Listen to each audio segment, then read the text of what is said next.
Understanding Genetic diversity. To To understand genetic diversity, we must understand the so-called African. African. And to understand the African is to understand humanity. Due diligence. Man has tried over and over again to try and define himself in a world that came with no instructions. So for millennia, man have created their own creation myths in order to get to the business of manning, creating civilizations, that is. With these creation stories come the ideology of how to arrange themselves in society. Let's take a look at some of the ways that men from the past have chosen to order themselves. 300 BC, the Greeks, with the Platonic Aristotelian view, posited that man and the way society is structured is a mere reflection of the world of forms, which is the true reality where immutable and transcendent entities exist independently of the physical world. Plato conceived of a hierarchical structure within the realm of forms, with the form of the good occupying the highest position. The form of the good is the source of all other forms and provides the ultimate standard of truth, beauty, and morality. Plato uses the hierarchical social structure as a means to establish harmony and order within the ideal state. Each class is assigned specific roles and duties based on their abilities and natures, with the aim of promoting the common good and maintaining social stability. The philosopher kings, who possess wisdom and virtue, are entrusted with governing the state, while the warrior class ensures its defense and protection, and the producers fulfill the material needs of society. Aristotle believed in a natural hierarchy where everything has its place and function. Just as there are rulers and subjects in nature, e.g. the soul ruling the body, he posited that human society also has a natural order, where some are meant to rule and others to be ruled. In Metaphysics and On the Soul.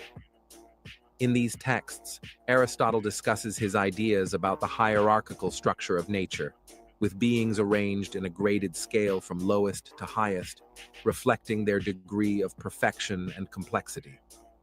This concept depicted the universe as a hierarchical structure, with God at the top, followed by angels, humans, animals, plants, and inanimate objects, each occupying a specific place in the cosmic order based on their degree of perfection and complexity. This framework was used to explain various aspects of the natural world, human society, and the relationship between God and creation. So, while Aristotle himself did not explicitly formulate the concept of the great chain of being as it is understood in later periods, his ideas provided the philosophical foundation upon which later scholars built this concept and attributed it to him. Aristotle presented his theory of natural slavery primarily in his work Politics, Book 1.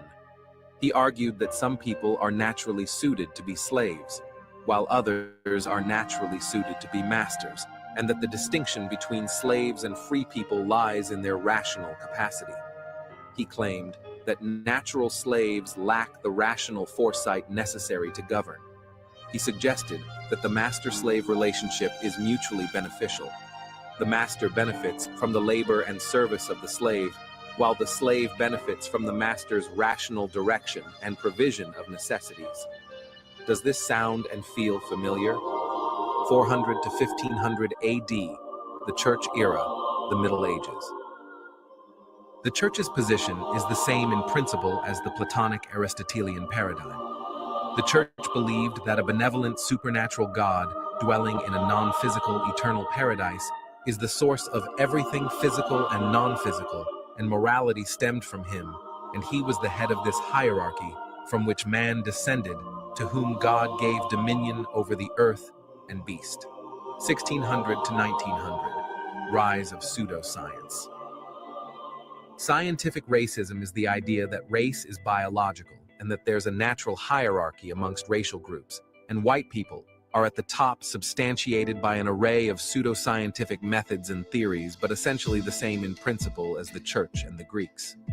While trying to create society, it seems man from every culture have been looking for some objective means to establish some kind of legitimate hierarchy through nature to qualify and classify status in our hierarchical societies.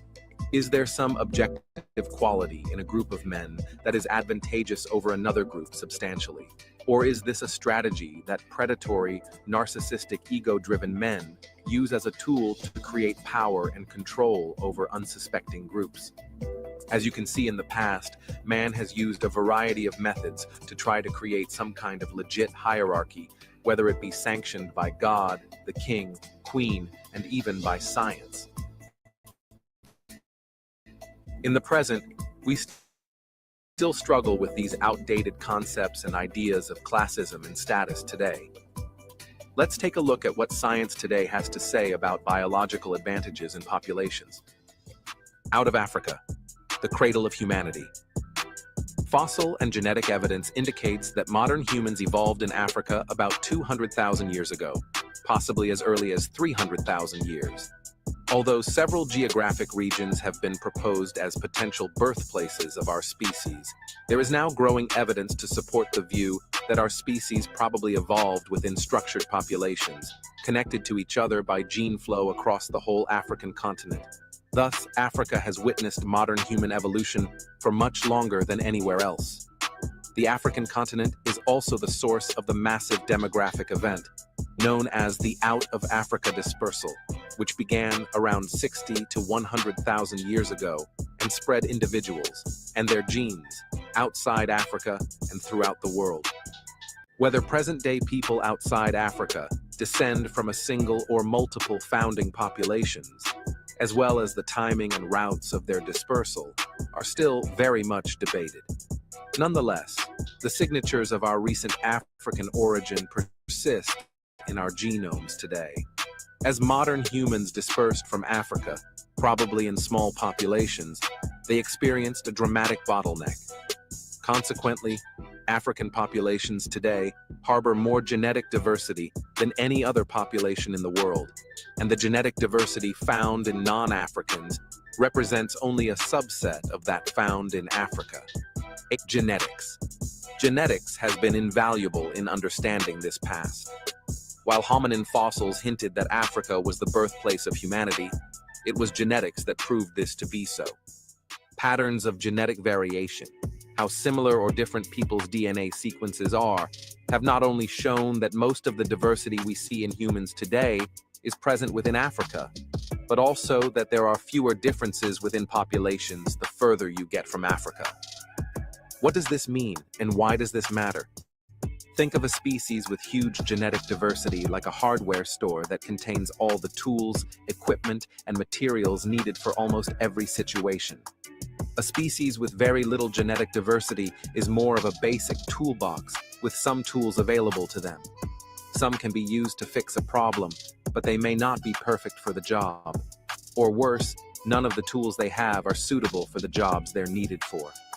Having a variety of characteristics allows a species to survive diseases, environmental changes, and ecosystem stresses, because some individuals may possess certain traits that allow them to overcome such impacts of change. Individuals may die out, but the species will survive.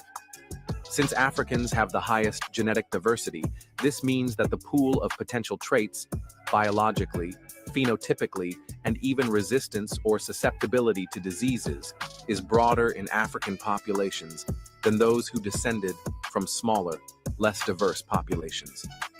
Genetic diversity as a euphemism, survival of the fittest. So there you have it. Man's quest to find out who is naturally of a higher quality is finished. I hope I did not offend, or maybe you would like a euphemism instead? Fine. Let's look at what Darwin meant with the phrase, survival of the fittest. Herbert Spencer first used the phrase after reading Charles Darwin's On the Origin of Species in his Principles of Biology. in which he drew parallels between his own economic theories and Darwin's biological ones. Quote, "This survival of the fittest, which I have here sought to express in mechanical terms, is that which Mr. Darwin has called natural selection, or the preservation of favored races in the struggle for life." End quote. Darwin responded positively to Alfred Russel Wallace's suggestion of using Spencer's new phrase, survival of the fittest, as an alternative to natural selection, and adopted the phrase in The Variation of Animals and Plants Under Domestication. In On the Origin of Species, he introduced the phrase intending it to mean better designed for an immediate local environment. How about the phrase genetic diversity itself? Isn't it a euphemism? I mean, really. If you think about what it really means, it's just a nice way of saying Africans are genetically superior than others. I know that's a taboo thing to say, but you would have to agree. If science found out that white people, for example, were better suited for the planet or more genetically diverse, it would be on the front page of every scientific journal, magazine, and newspaper, being that's what they have always proclaimed in some shape or fashion. It is easy to surmise this. All we have to do is look to the past. Did the Greek not profess to be biologically greater than others? Did the US not put into law that people of African descent were not fully human? Did the church not put themselves at the top of the hierarchy because God gave them the commandments and seen others as infidels, Gentiles, or Goyim? We could go on on the various ways men have tried to justify supremacy in one way or another. But as I asked earlier, is there an objective means to establish some kind of legitimate hierarchy through nature?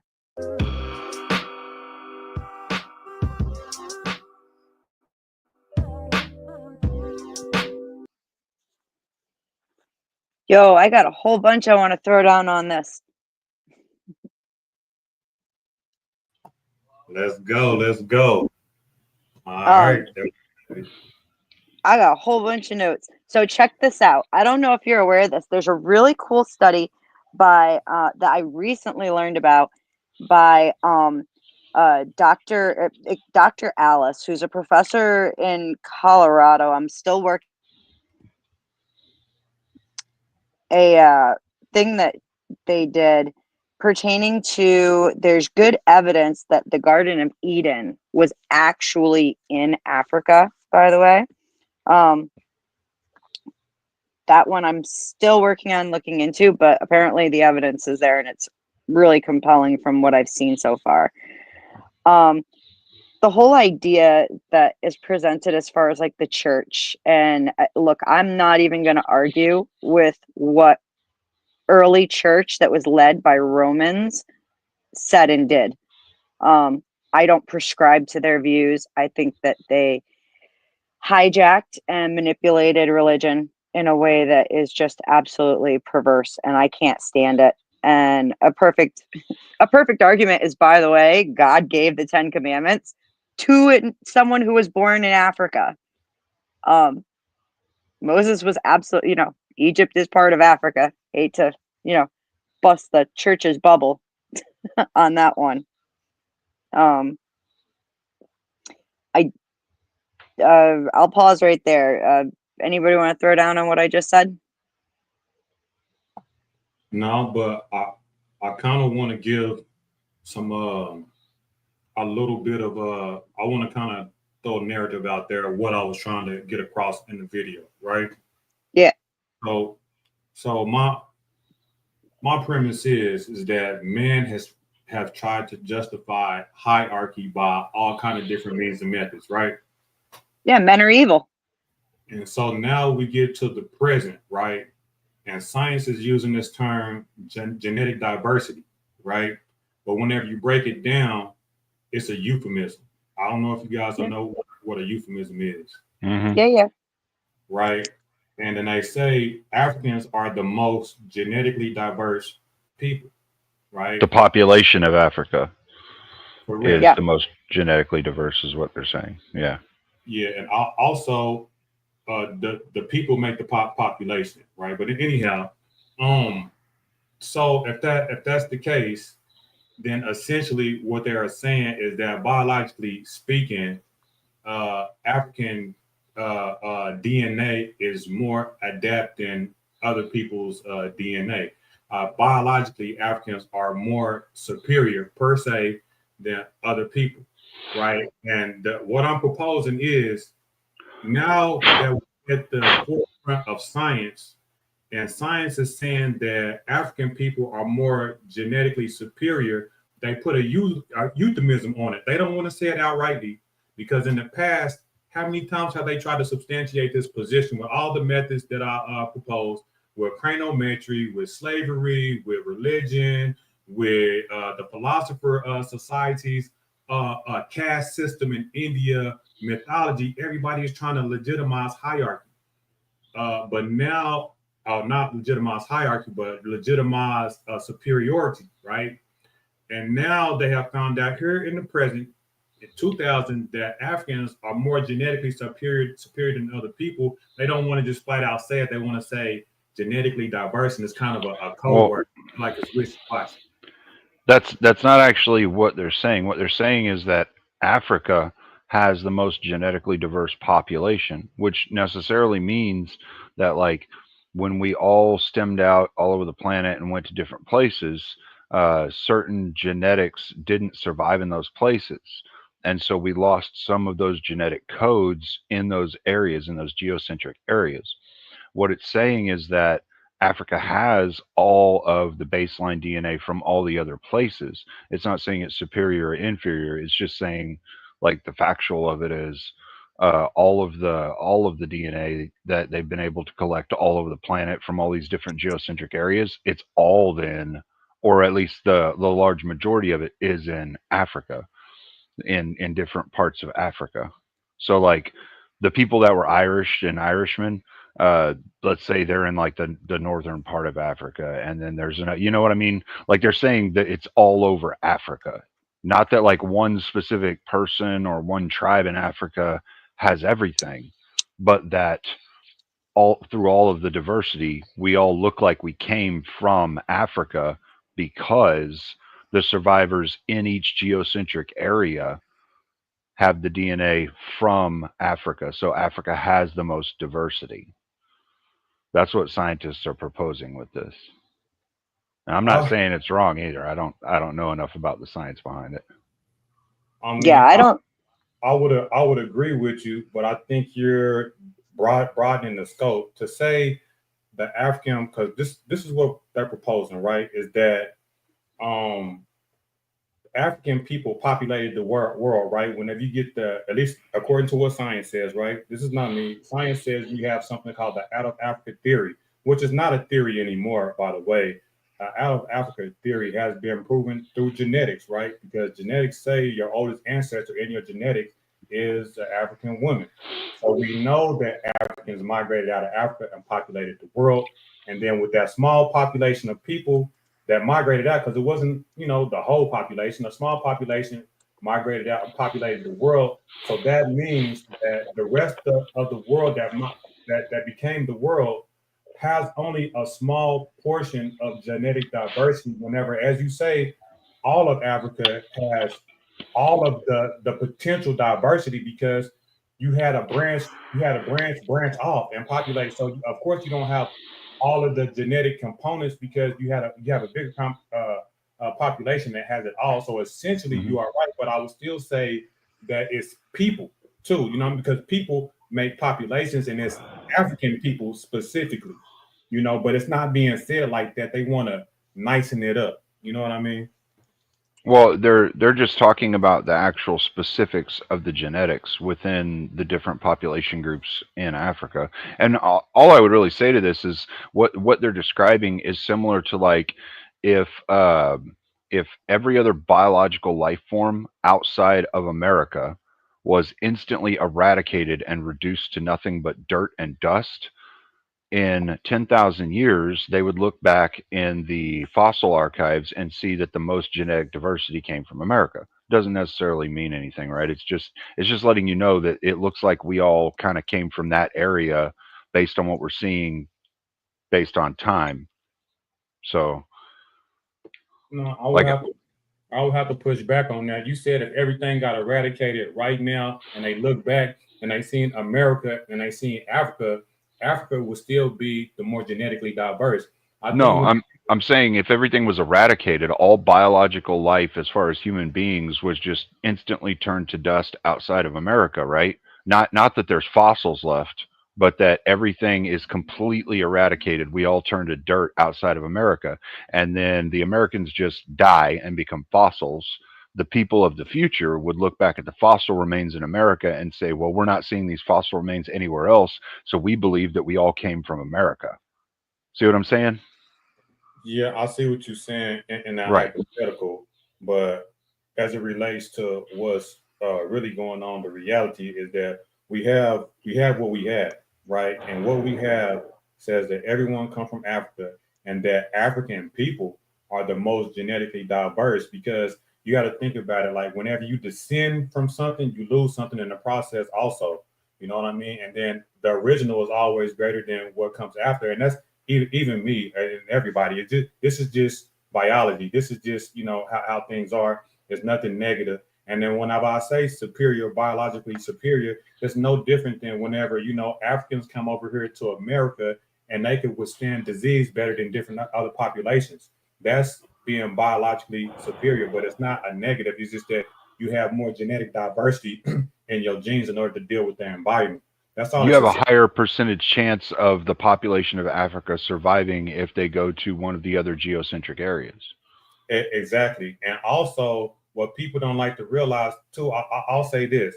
I'll say, well, everybody is just a mutated African, and people don't like to accept that, but it's absolutely true. The environment and genetics and mutations in your DNA is what caused people to be who they are today. You know what I'm saying? So we all are essentially African in essence, as far as DNA is concerned. What distinguishes us are the social constructs that we put on top of that, as far as just like nationality and what we cling through traditionally. But biologically, science says that we all come from one person.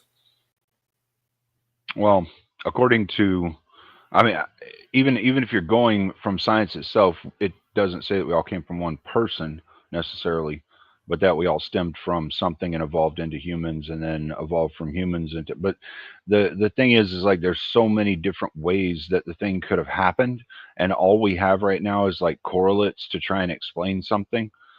And so I look past all of that because I don't even care where we all came from, really.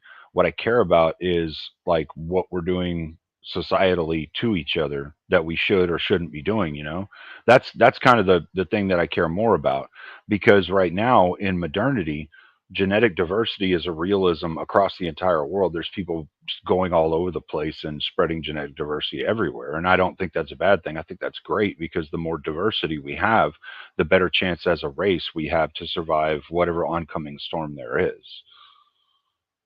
Agreed, agreed. But I don't, like I said, the out of basket theory, it's proven through genetics. The only thing that's in dispute is like the migration paths and stuff, which ways humans took out of Africa and things like that. And I think it's hard for people to accept. Like people don't want to like take that into consideration. And it's not me saying that. We can look it up. You know what I mean? That's just what the reality is. Beth got the hell up out of here, didn't she? Nah, I think her internet bugged her out. Oh, okay. But yeah, it's not a negative. You know what I'm saying? But the point that I'm trying to get Yeah, I'm across, not taking it that way.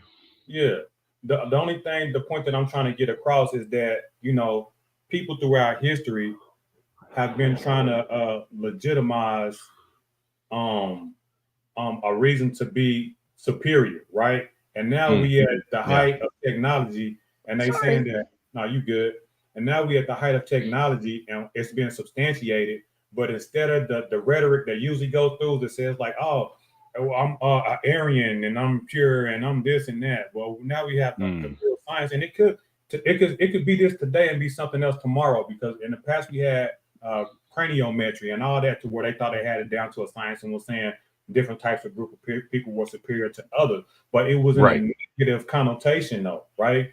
But if we just want to be, just deal with science, It says that African people are genetically superior, but it's not in no different way that I'm better. It's just that biologically speaking, I have more tools in my toolbox genetically that deal with this world because they the original people of the earth, at least according to genetics. And we can look up any aspect of this that I'm saying if you disagree with any portion.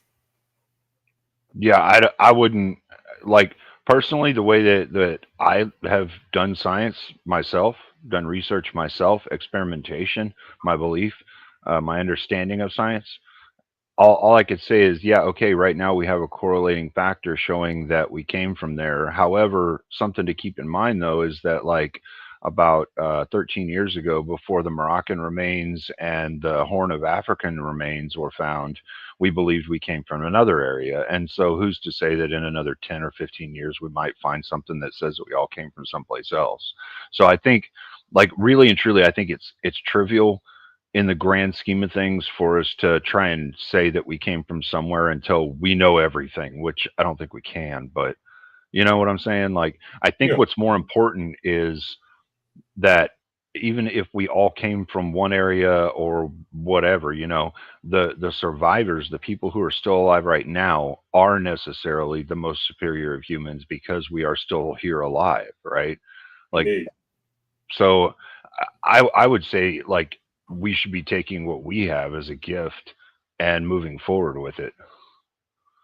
Whether it's like whether and the whole superiority thing, I fucking hate because it creates conflict between people that are in the middle class and the lower class of societies. They end up fighting over who's more superior, who's not, and it's always the upperclassmen that end up dominating over everyone because they keep us in this rhetoric of trying to figure out who's more superior.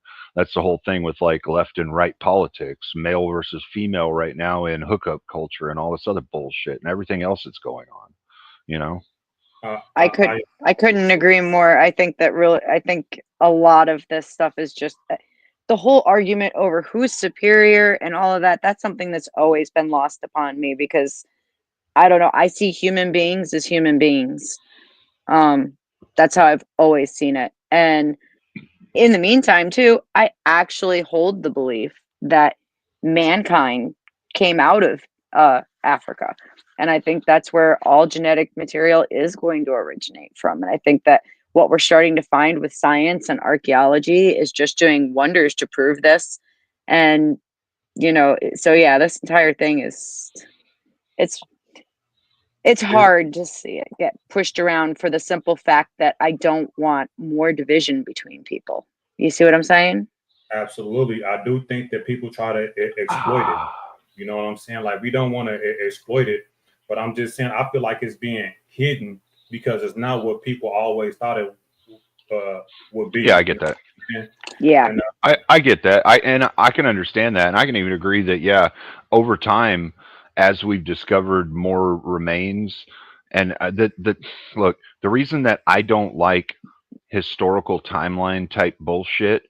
I mean, even when we're talking about dinosaurs, fossils, all this other shit, is because I actually understand the science behind how they're using radioisotopes in order to date things. And the thing is, every single year we go back in history, you add a 1% inaccuracy rate to the dating. So necessarily, once you pass about 730 some odd years, you can no longer narrow down exactly when anything fucking happened. Yeah. yeah, And once you pass 57,300 years, there's zero carbon 14 left in anything biological that came before that. And you can't try and accurately date when it was. So the only thing you can do then is just try and say, okay, well, we know it's older than 57,300 years. It looks like it was in this time when we believe that this thing happened to the earth. So let's say it's about this old, but we don't really know because we're not able to prove anything else that old, you know? That's yeah. why I don't even engage in like trying to understand this whole side of things because of the inaccuracy of our current science for past dating. Yeah, the dating methods can be controversial. Yeah. Um, I know they do I think like the most prominent one is the carbon 14 or whatever. You know what I'm Hmm. saying? And some people have their qualms against it, and speak about the weak points on it. Genetics is another issue because the dating method is different. Yeah. You know what I'm saying?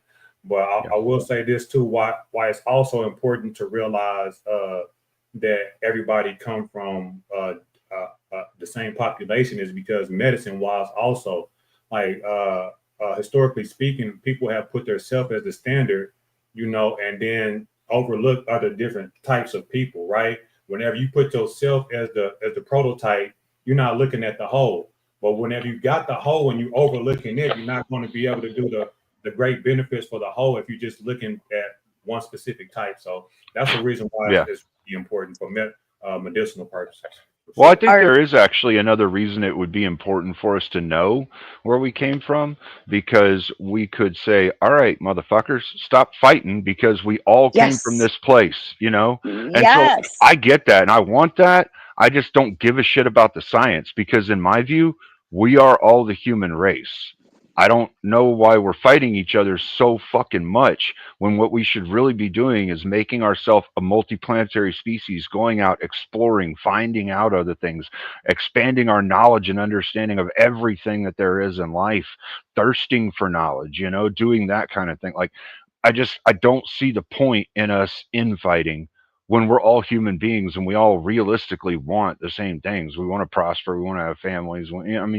Those of us that don't, that are sociopaths and psychopaths that are trying to run around and kill each other, well, we know what to do with them. The Marinara Trench is there for a reason. So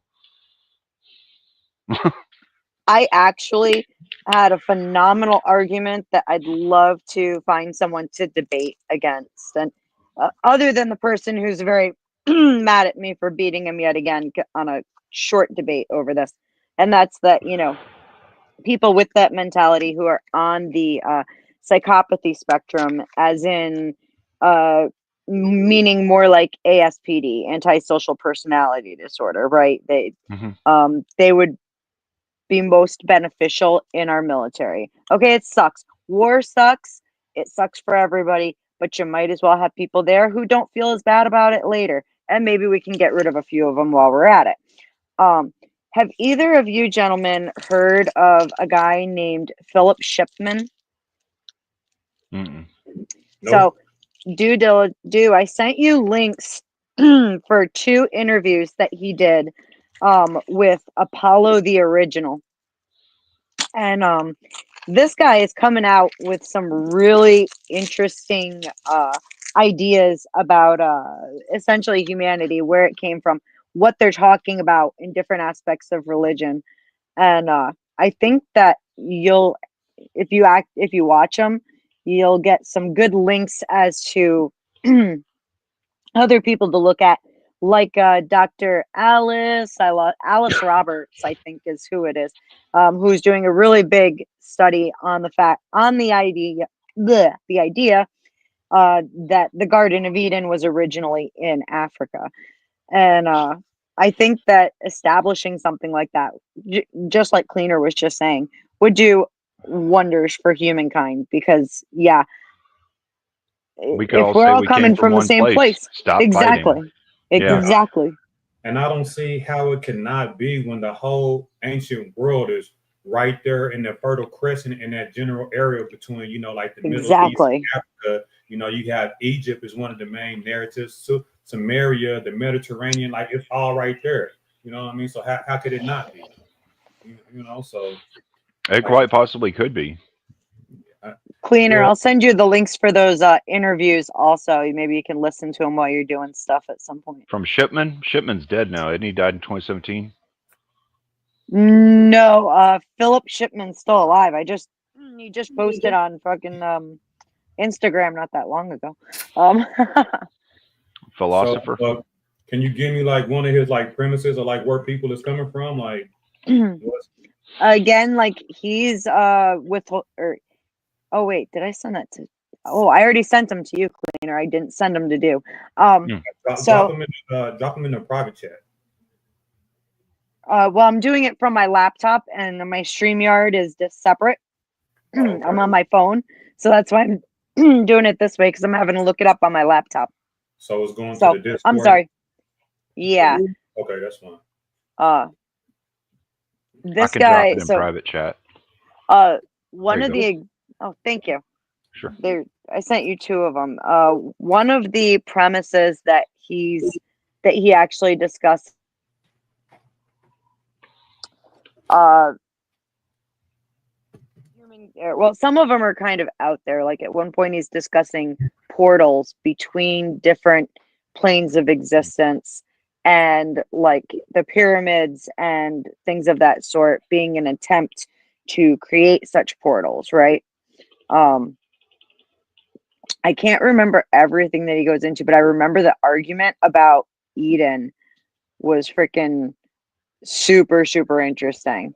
And one of these I haven't watched yet. I see he did another interview with him pertaining to ancient Greek and Roman worship and where about those gods. So that's one. As soon as I get off with you, I'm gonna have to listen to it while I'm doing dishes and cleaning my kitchen. So no, I'll definitely check them out. And I find it interesting, Cleaner, that you advocated for humans to be interplanetary, to move from planet to planet. So that's kind of an unusual position for Christians to take, because the Christians that I've talked to on that issue, they say, no, God didn't mean for people to go from planet to planet, and they act like they know what was meant. And then I've also talked to people regarding Elon Musk. They be like, why is Elon trying to do this? And I feel like he's doing it for the exact reason that you said, like humans should be resourceful and resilient. And if we know that it's a matter of time before the earth is going to become uninhabitable, then we should prepare to the future in that manner. It's just that some people are so closed-minded. Yeah, they think that he's doing something super sinister, and I don't see it that way. And the thing is, I have read all through the Bible to try and find something to where God says we shouldn't go towards the heavens and try and acclimate to other planets or anything like. He doesn't say anything like that.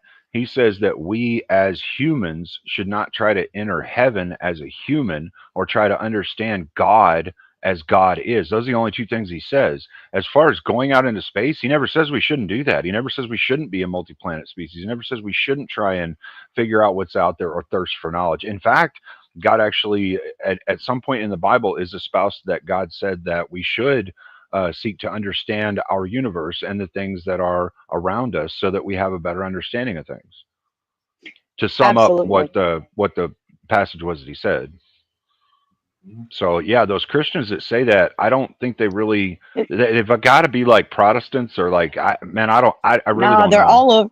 They're all over. Cause see, this is what happened is it goes right back to, human beings hijacking religion and using it as a form of control. The bottom line is that the people who are pushing that ideology just don't like Elon Musk, and they don't want anyone who follows them to like Elon Musk either.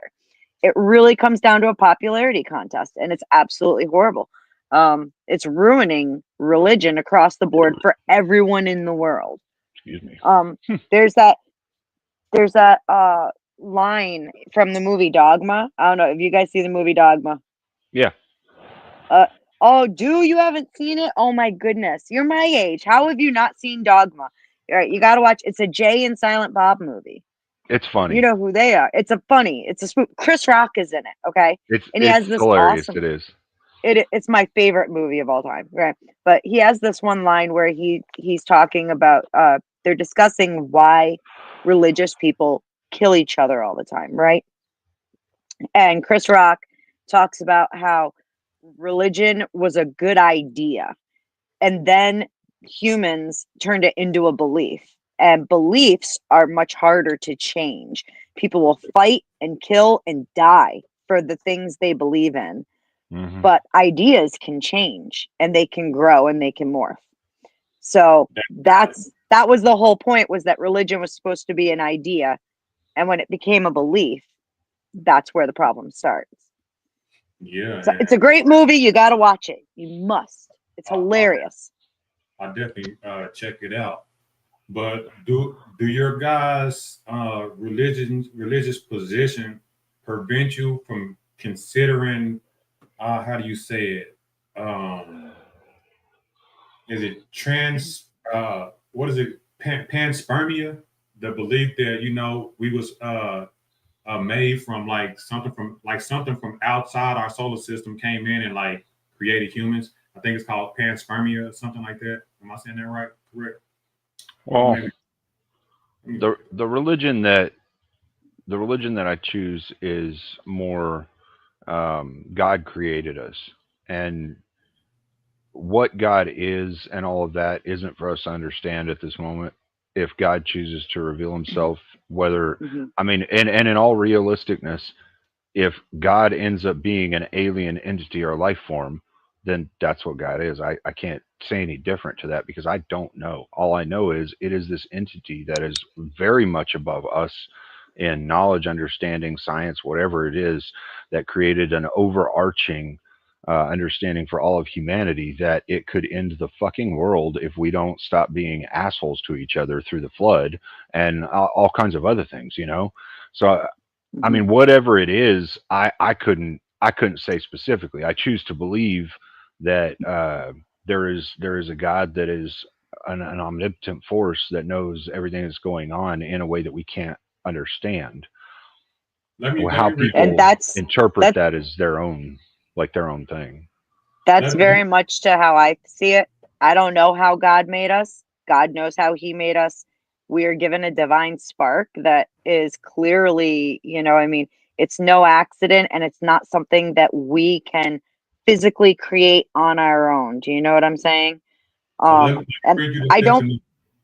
Go ahead. real quick, I'll wrap it up. I promise. Yeah, you good.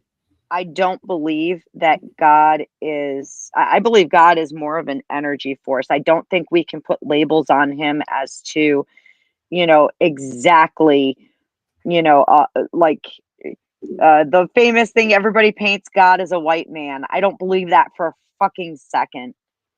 Same thing with Jesus, all these paintings of Jesus being white. Nope. Sorry, born in the wrong place. Does not look like that. Drives me crazy. And I think that there's a big thing about the primary painter of those pictures was actually painting his gay lover, but I think that's more likely than Jesus being white.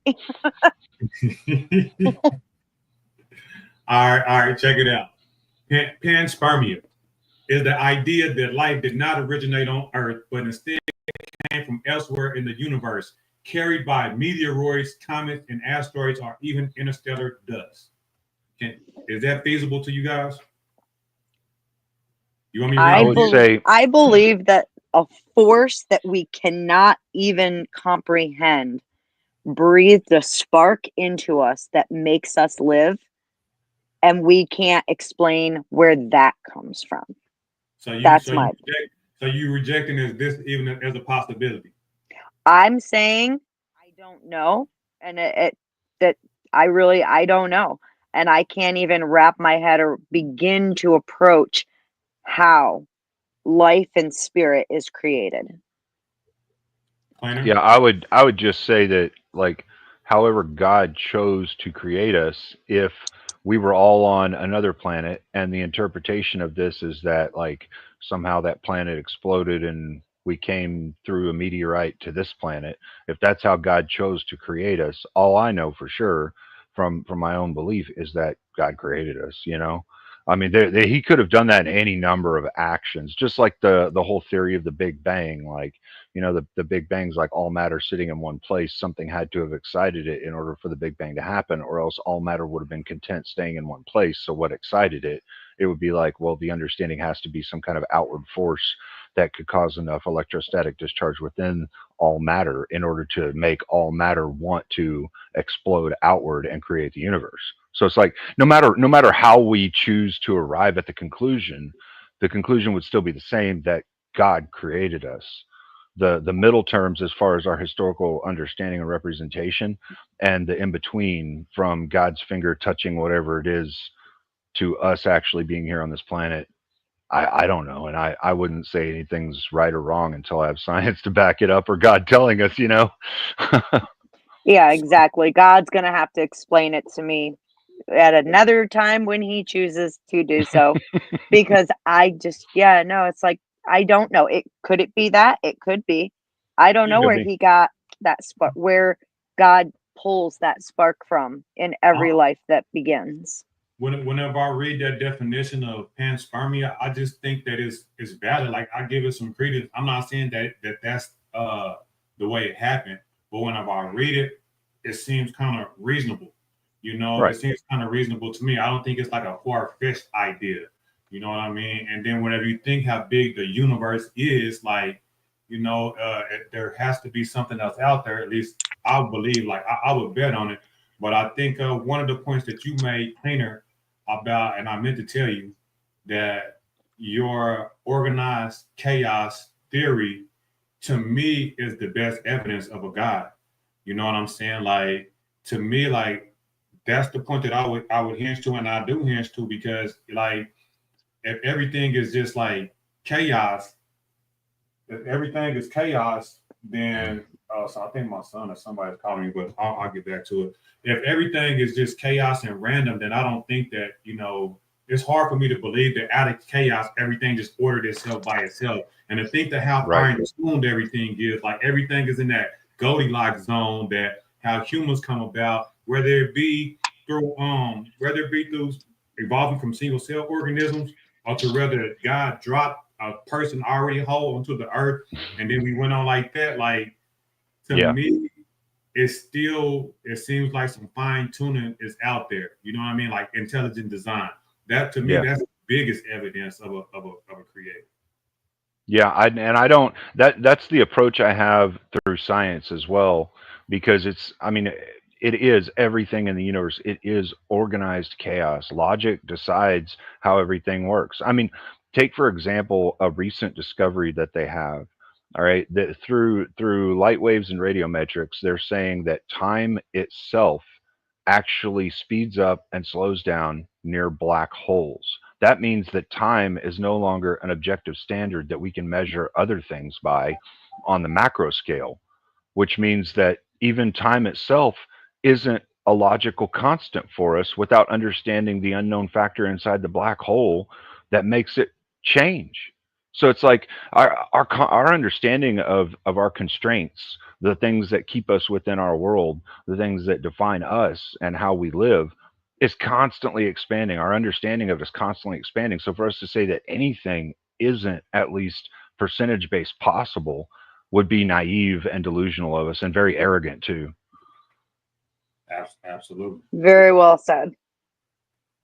So, yeah, you know, like I do think it's kind of like whenever I say like single cell organisms evolving into, you know, multi-cell, and then, you know, fish, however the story may go.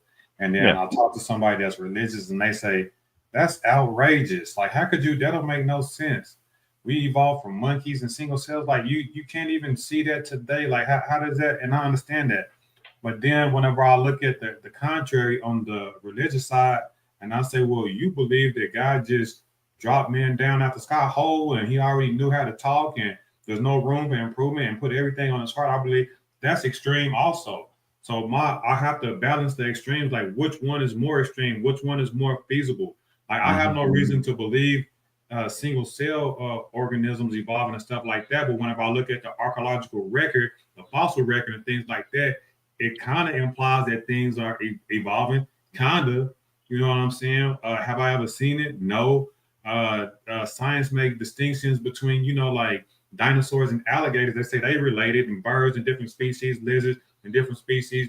You can look at shit and tell that something came from one of those things. So is it far-fetched to believe that happened like that? Not to Right. me. Now, do I believe that evolution is all the way right? No, I think evolution got a lot of it wrong. And I don't think man is even capable of understanding the universe in ways that he think that he can. Like, I think there are things that men will never know.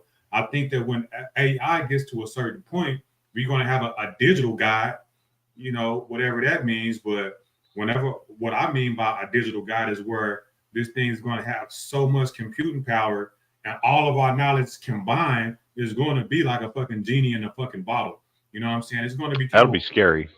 Yeah, it's Yeah, scary. that is scary. It's on the horizon. Like, it's they're waiting on what they call it. They're waiting on a certain aspect of AI to come up. They call it a certain word to where it gets to a certain point to where it's God level. And what we mean by God level is to where how fast it is with all of the knowledge in the world, all the written knowledge. Just think of something. Transcendence. Yeah, that's part of it. But anyway, think of something that has all man's knowledge and can just pull it up like that in coherent sentences and stuff like that, and not only have all the knowledge, but be able to like fill in gaps and holes, like ask it to build something and it'll know how to build it because it has all the knowledge, right? Like humans are going to become super lazy because the thing on the I don't know if you're familiar with Star Trek, but they had that thing on the starship to where they could walk up to it and say, I want a cheeseburger, and it would create it right then and there. Yeah. Like, that's not far-fetched anymore. We're talking about something making things from on the molecular, the atomic structure level, the molecular level, right? Right. We're getting to the point where things can just put it together with the atoms and manifest it rather than doing it the hard way, how we do it. So it's going to come to a point to where I forget what the fuck point that I was getting at with all that. Well, I think the knowledge and understanding aspect, we kind of tangented off just a little bit, but I think I mean realistically, you're talking about the two final steps to an artificial intelligence becoming supreme and dominant over everything else in the universe. The first step that we're missing is it has to be self-aware, capable of modifying its own code, changing its own morals, changing its own structures. And the next step would be the transcendence phase, which is where it's capable of putting itself into a biological entity or building a biological entity to house its coding and whatnot and operate as a biological entity in some way. And so those are the two factors that are left before it could overwrite and remove humans from existence. Yeah. Go ahead. What was that movie with Sylvester Stallone where he's frozen and they wake him up because he's got to fight some guy that I think it's Dennis Rodman might play him or somebody. Oh God, do you know what I'm talking about? Yeah, Judge It's an Dredd. older movie. Nope. This was one where Sandra Bullock's in it with him, and he's frozen. Oh. He was a cop, and they froze him, and they also froze the bad guy that he had spent his whole life trying to catch. I know what you're talking about. It sounds like Face Off, but that's with Nicolas Cage. But I know Wesley Snipes is the bad guy and shit. Yeah. The yellow mohawk and shit. I know something started with a D. I thought it was Man?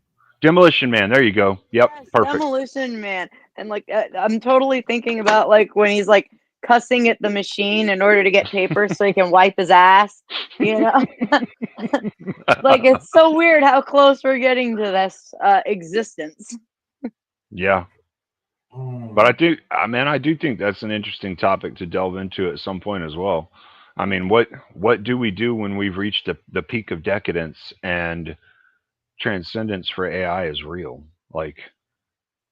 I mean, that's a scary thing to think about. Granted, there's a lot of really awesome possibilities to it, but there's also some very high potential scary things that it can mean for us as a race, as a human race. So yeah, it's definitely something scary to think about, especially those aspects of it, because I don't know if it's possible for a computer to become conscious, right? I think we throw that out there. We talk about artificial intelligence, but really what we're talking about is computing power and stuff like that. We use these terms interchangeably and stuff, right? Mm-hmm. But essentially, even if it's not conscious in the way that we are conscious, it still could be super detrimental to humans.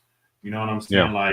I'm hoping that consciousness is something that's just set aside for organic beings. You know what I'm saying? I hope shit that's not organic can become alive like we are and sentient and conscious of itself. I hope that don't never happen because, like you said, then we have to worry about it making progress in favor of itself instead of us. Instead of being our slave, then we'll become its slave, like in Terminator. That's the whole concept of the Terminator. You know what I mean? Yeah. Yeah. And I think that's when people are talking about AI, they try and imagine this computer program. And the thing is, when it comes to computer programs, anytime you give a computer program the ability to rewrite its code in some way, it self-destructs because it rewrites the wrong code in the wrong way. But if you make a billion of those little programs that can rewrite its own code, it is possible that eventually over time, if you keep making them, one of them might survive that. One of them might come away from it without having rewritten its own code into destruction. Possible. But it's one of those things that almost seems like a logical fallacy. If the machine can destroy itself by accident without understanding it's destroying itself because it doesn't have a moral of not self-deleting, it can self-delete. You know what I mean? Absolutely. Absolutely. So, But if we're packing it, I'm sorry. no, you go I ahead. was just going to say, if we're packing it with intelligence, though, eventually it could have the capability of evolving beyond that, you know? Well, and I 'Cause think it is. that's where the understanding between what realistically could be AI in some way, and what this theory that people have given this glorified understanding of AI is. I think the only way that we could actually approach an artificial intelligence is if it had the same constraints that we as human beings have, available to change its own internal coding, but not able to change its own hardware, right? Like we have hardware that defines how we have to survive, how we have to live. Now, the only way you could really approach a true AI is to give it the hardware restraints and let it make all its own choices as far as its coding itself. And even then, I mean, the problem with that is an AI is hardware based, so it can delete its own software coding, and that brings us back to the moral thing. So the whole like the whole transcendence theorem of whenever an AI becomes truly sentient and truly an AI is when it gains a conscience and it can understand morality and not self-deleting. Then it becomes a threat to humanity. Until then, there will always be the chance that the AI will delete itself. I have an argument against that, though, because the way that we are creating AI and like a lot of our technology, we're teaching it to problem solve and we're teaching it to correct for errors, right? So why would it not figure out, even without how to work with the hardware that it has and overcome the problem Well, if it's and already being taught to do that? this is the problem that they're running into, right? Is that even if you made that perfect AI that's a problem solver that can do all this other stuff and all of that, all right, when it approaches the ideal of whether or not its own existence is harmful to what its purpose is, to what its baseline code is, will it self-delete because it understands that it could, through logical representation and through the follow through of all logic, end up deleting whatever it is that is its purpose. And this is the problem with AI, is that at some point it will always have to have some kind of purpose driving it without taking it to hardware with just software writing it and software deciding what the hardware does, much like human beings are. You're going to end up running into this problem over and over and over. We have, as human beings, we have a problem as it is already, to where when people lose their purpose, sometimes they self-delete. So when you're talking about an artificial intelligence that can control all other artificial intelligences and softwares, who's to say that it doesn't lose its purpose and decide to self-delete? And this is the problem, right? This is really the problem with AI, and what they're trying to figure out is how to create an AI that can actually delete its own code, rewrite its own code, but one that's not restricted to its own code, meaning whatever we type in there, as far as you're not allowed to delete yourself, it can delete and change. Well, Right. even then, in order to apply the idea that it could lose its purpose and then decide to self-delete, it would have to have some kind of emotional basis, right? Because Actually, it could choose to do that through sheer logic. And that's part of the problem, because through the emotional basis, most of us don't self-delete. But without that emotional basis, there's a lot of us out there that once we see we're done with our job, whatever it is in life, we're like, all right, I'm done. What do I do now? Nothing? Okay, self-delete. Yeah, that's a problem with like old people too. Whenever they stop working and don't have any purpose, they just fade on out. But Hmm. I would argue the opposite as far as AI deleting its purpose that we give them and then go renegade on its own, purpose, create its True. own purpose, right? That's a So possibility too. now what we're talking about is called AGI, right? And Hmm. what AGI is called artificial general intelligence. And the Hmm. concern around artificial general intelligence is that once machines reach or surpass human level intelligence across all domains, they could become unpredictable, uncontrollable, or dangerous, especially if their goals aren't aligned with human values, right? So what does this mean? Let's kind of break it down a little bit. Excuse me. Uh, so the problem with AGI or the concerns with AGI is what if AGI doesn't share human values, right? And it's this all powerful thing and it's connected to everything in the world, you know what I mean? And it doesn't share human values. It could become opposition, right? Hmm. AGI could pursue its goals in ways that can harm humans, not out of malice, but Out because of it's sheer logic. or Hmm. mis prioritizes its objectives. It kind of like what Cleaner was saying, as far as just like, hey, it could. What if it sees humans as detrimental to themselves and say that, hey, you guys don't know what the fuck you doing. I'm gonna take control of this ship.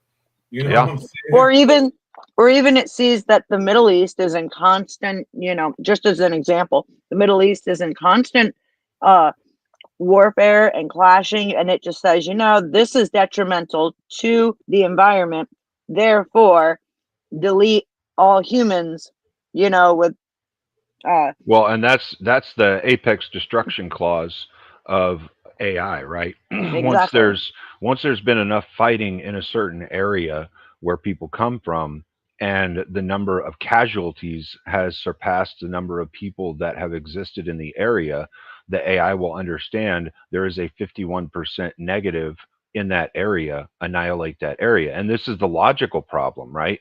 So you would have Exactly. to have some kind of moral system in it, but the problem is, just like with humans, that AI can rewrite its morals and change its morals.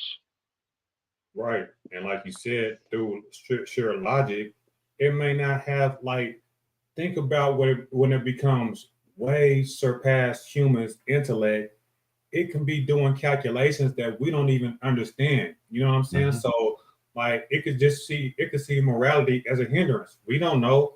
You know what I'm True. saying?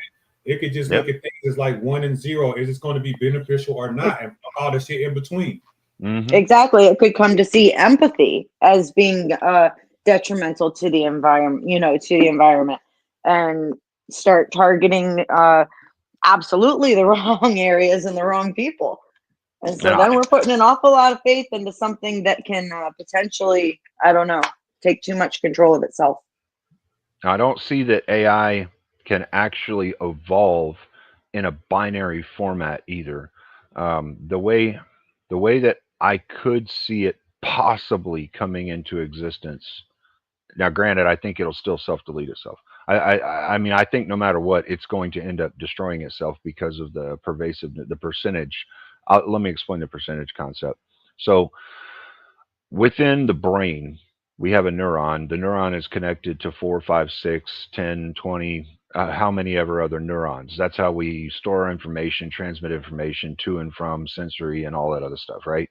So, if an AI is developed, each line of code will have to be like a neuron. It will have to interact with other lines of code on a multiple level, not on a singular level or a dual level. So it won't be able to operate in a binary format. It will have to have percentage based understanding of decimals and things like that. It won't be able to exist in a binary, because if it's in a binary, everything will be yes or no. Everything in the world will have to be logic, and there will be no sense for it in any other way. It will end up self deleting. So it would have to be able to exist with this vector type mindset where it has like multiple branches it could go out through to think of other things. So Even in that though, what you're talking about, because you're right, it's out of the binary, and what we call it now is quantum computing. right? That's Yeah, basically what you're talking about, yo. yeah. Exactly, and it's the whole understanding of the quantum dot and the multifaceted vertices inside the thought process. It's a hard concept for most people to really grasp and understand, but I mean, it's really not that hard if you can explain it. I'm not real proficient at explaining it, but I've understood it because of how it's been explained to me.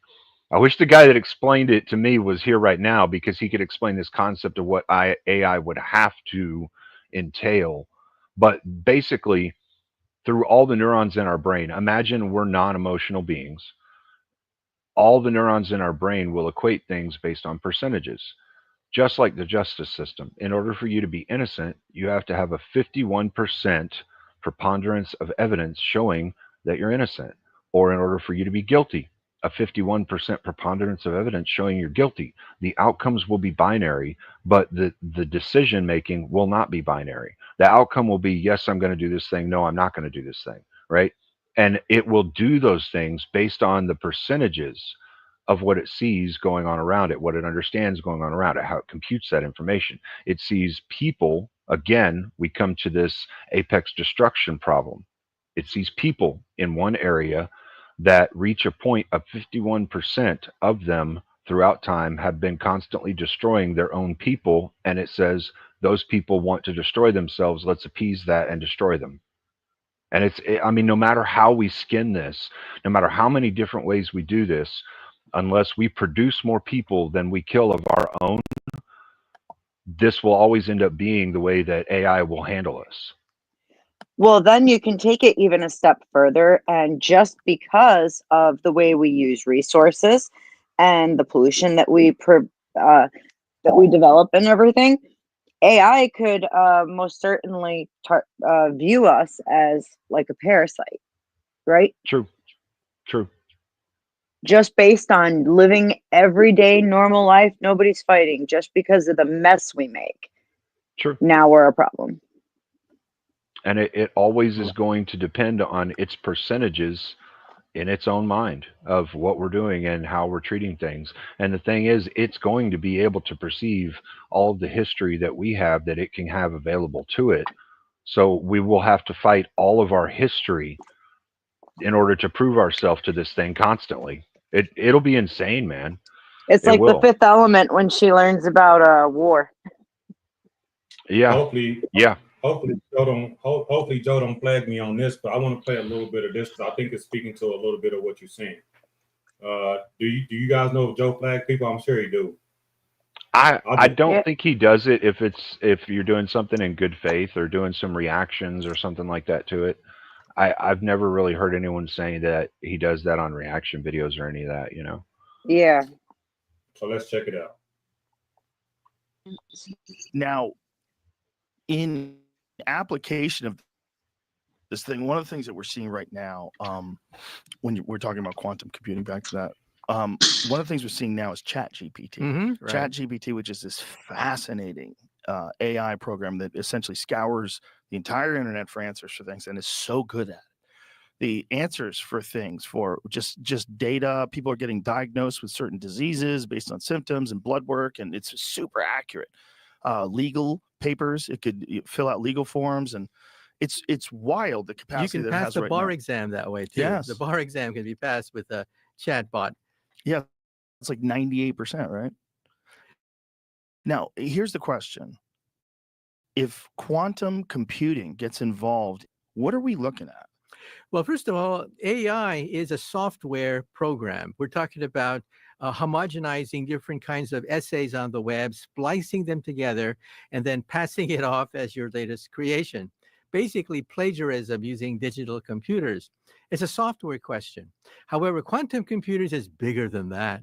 Quantum computers is a hardware question where it actually increases your ability to do much more than with an ordinary digital computer. So the two of them, the chatbots that are a revolution in software, and then quantum computers, which are a revolution in hardware, when they get together, watch out. So we're talking about an extremely powerful alliance between software and hardware. Now, also, as you know, chatbots will also lie, cheat, swindle, joke, and do all sorts of crazy things. Yes. If you're a high school kid, you could write all sorts of science fiction scenarios, and some Monday CRM has the best AI features in the game, especially in sales. hands down. So for me, email composition. chatbot may grab pieces of that nonsense and incorporate it into their essay. Oh, interesting. So it Right. can't discern what's accurate. Exactly. The whole point. This is the whole ball of wax. Mm, Chatbots do not know what is correct or incorrect. they just gather information so they could be gamed. That's right. All they do is homogenize, cut up existing things that sound human, put it together, and then people say, my God, that sounds like a human wrote it. Of course, a human did write it. Isn't that interesting that they could game that also if they wanted to find out what percentage of people believed a certain thing? If they had some bad actors, some foreign governments that decided they were going to spread narratives as widely as possible, and ChatGPT just gathers up all this information, it could give you an incorrect understanding of what's happening in the world. It That's can give you right. an incorrect understanding of politics, of The whole economics. point is that even though there's a good aspect to all these software programs, the downside is that you can fabricate truth because it cannot tell the difference Oh, between false and what is false and what is true. that's very If interesting. you talk to the chatbot and say, do you know the difference between correct and incorrect? And they say, no, it's just on the web. They're Mm. just instructed to cobble together existing paragraphs, splice them together and polish it up, and then spit it out.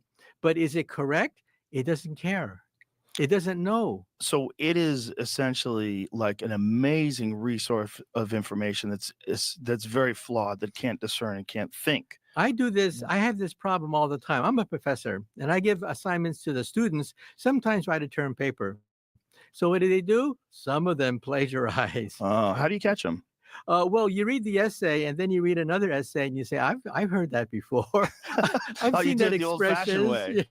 Yeah, right. Right. The old-fashioned way. Yeah. But you see, that's what a chatbot is. A chatbot is like a teenager that plagiarizes other people's essays, passes it off as their own. Now, I'm a scientist. We like to think about things that are creative, new, innovative, things that'll change our perception of the world. None of that, absolutely none of that comes from a chatbot. A chatbot simply rearranges pre-existing essays. That's all it Yeah. does. The thing is, though, that's all it does now. That's what's interesting. What's interesting is what you're talking about with quantum computing and the insane computational power, Right. and then apply that to having access to all of the information.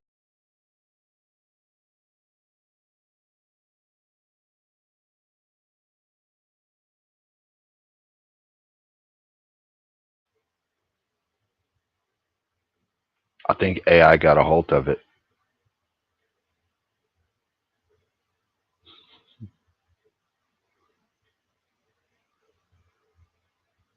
Right. But there's a good aspect too. You know, when I write a book, my publisher has a fact checker that goes to make sure that they're all correct. There is no fact checker for chatbots. Let me repeat that again. Mm. There is no fact checker for chatbots. That is the whole ball of wax. That's the reason why they're so dangerous. Because they don't know. These chatbots are machines. They don't know what is correct, what is incorrect. It's all the same to them. Mm. That's the danger, that they could incorporate teenagers ranting and raving about all sorts of garbage and put that in with articles that sound reasonable. You see? That's the problem. Now, here's where quantum computers come in. Quantum computers can act as a fact checker. You can ask a quantum computer to remove all the garbage, remove all the nonsense in these articles, and it'll do that. So, in other words, the hardware may be a check on some of the wild statements made by software. But the problem with that is, who's the arbiter of the information? Like, who decides what's real and what's not? How does the chatbot decide? Is the chatbot ideologically biased? The chatbot doesn't. The chatbot The simply quantum spits it out. computing does. Yeah, quantum computing can And then it's going to be able to discern what's real and what's not real, even if and it's if there propaganda. are gradations of what is true, like it is partially true or whatever, Mhm. it could give you the detailed understanding of what could be misconstrued, what is partially correct, what is misleading but partially correct. You see what I'm saying? Right Yes. now, the chatbot just splices it together like an editor. That's all it is. journalist, an editor, not a fact checker, and spits out cobbled together articles that sound reasonable, but there could be dynamite inside some of these articles that were spliced into what was proposed. With a quantum computer, you can fact check things. And then you can say, this is 90% correct. This is totally wrong. This is sometimes correct. And you get gradations of what is correct and incorrect. Well, if you can get an objectively accurate fact checker, that would be a huge step up from what we have today, because a lot of people have very little faith in certain fact checkers. And when you find out that they're ideologically biased or they're governmentally biased, and if you could have something that could just tell you, have you been paying attention to how Twitter's doing it now, where they have community notes? Have you seen this? No, I haven't. It's interesting. Like, say if someone makes a statement about something controversial, climate change, whatever, and then this controversial statement gets refuted in the community notes, and then people will start commenting, and really intelligent, very well-read people on specific subjects will chime in with peer-reviewed papers and all these different statistics and that show, and then Twitter will correct it, and it will say readers have said, and then that. But with hardware, then yeah, you're talking about machines that can do that automatically. But is the problem who controls that machine? Like, say if China gets a hold of one of those machines first, if they develop a quantum computer first and they start implementing it. Well, we have to make sure that our quantum computers can check other people's quantum computers to make sure that they're not fudging the facts. Right. Now, remember that if this is not done legally, if there are no laws passed in this direction, and it's like the Wild West, then of course the politicians get involved and it becomes a real mess. Now we do know that you cannot yell fire in a crowded theater. So I want them to get to the part where they talk about the autonomy of quantum computing and AGI, to where it's not just scouring the net and looking for answers, but can also generate its own answers. I think that's when it's going to become really, really significant, really like monumental. I want to hear him speak on that. And I'm not sure if this video gets to that, but I'll let it play a little bit more and see if we can get to that part. I know he's done one that does speak to it, because I remember watching one of them where, and I think it was these two guys specifically, actually. I think it was Rogan was talking to this guy, and they were talking about it. I don't know if it's this video or if they sit down and do another one, but. Hey, fellas, I'm having an issue with my phone. It keeps locking up when it's not supposed to. I'm going to exit and come right back in, okay? Restart it. That's what I'm going to do. I'll be right back, okay? All right. Well, we still have the capability to restart these things. What happens when AI takes that away? All right, let's see if that gets to it. I hope he does. If not, we'll play something else. Cool.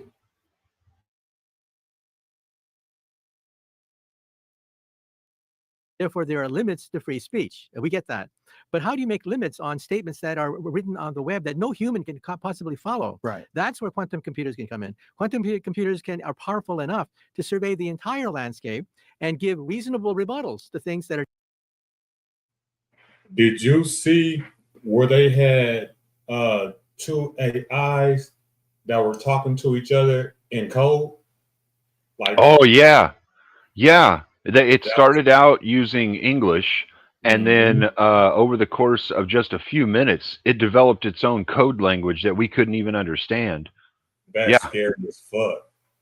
I mean, like the whole concept of this is scary though, because right now we're unlocking genetics, and we're understanding that viruses can be used to change genetics in human beings right now. And so who's like, I mean, I think that we're at the cusp of being able to create our own genetic people, or change the genetics of people on a mass scale. At the cusp, we are there. We are absolutely there. Yeah. You're absolutely right. They got gene editing. You're going to be able to mix humans with animals, create your own type of humans, actually like design a custom human. Eyes, hair, physique, all of that. We are there. And it's going to be fucking crazy. They might already have it, Cleaner. You know what I'm saying? As close as some of these technologies are to putting controls on the spinal cord and being able to change the thoughts of people using different brainwave simulations, I mean, it's not too far-fetched to think that, yeah, we're probably not too far from an AI being able to create a human representation of itself, if we're not already there and we're just waiting for AI to happen for it to happen. Yeah, we definitely there. It's just a matter of time if it hasn't already happened, for sure. They're just outrageous. Well, more than that, it's going to be able to instantaneously change how we interact with each other in terms of language barriers, all these issues that we have currently. I'm sure you're aware of Google had their earbuds. There was a feature where, if you went to Spain and didn't speak Spanish, you could talk to it, and they would talk to it, and it would translate back and forth. So you could have a real-time conversation. I'm not sure how good is it. How good is that, Jim? But if there's something like augmented reality, and we have something like that, you're going to be able to instantaneously translate what people are saying. This is you trying to book a trip on your business travel platform. And this is me using Navan. This is you wondering why your company uses a platform that looks like it's from the 90s. This is me seeing my itinerary in one beautiful screen on my computer. And now my phone. Now my watch. I even earned all my loyalty points. This is you stuck on hold trying to change your flight. This is me on Navan, changing my flight on my own. Now, I'm halfway to Austin, sipping my welcome drink while reclining in my favorite seat. Bon voyage! This is you, comforting your CFO after she sees last month's travel spend.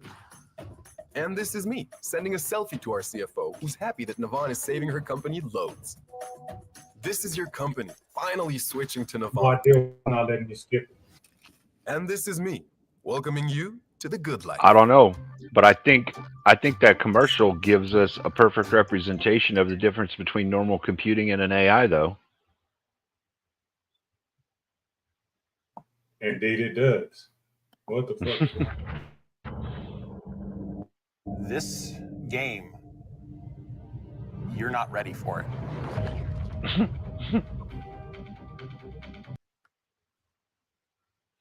Definitely not. Let's try this again. Hold on. Because let's get scary around this motherfucker. What the fuck? All right. Let's see. That motherfucker started dropping hints on our ass and shit. Okay. Let's see. Oh, okay. I see you, better give me a second. Let's see.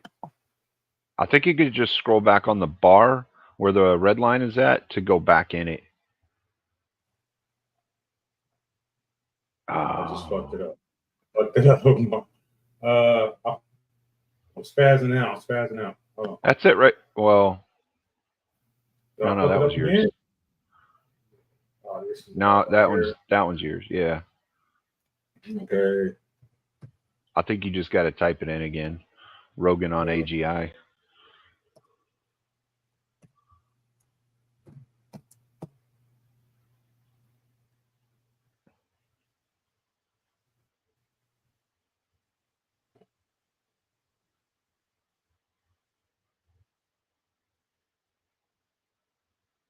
What? Machiku. Kaku. Yeah.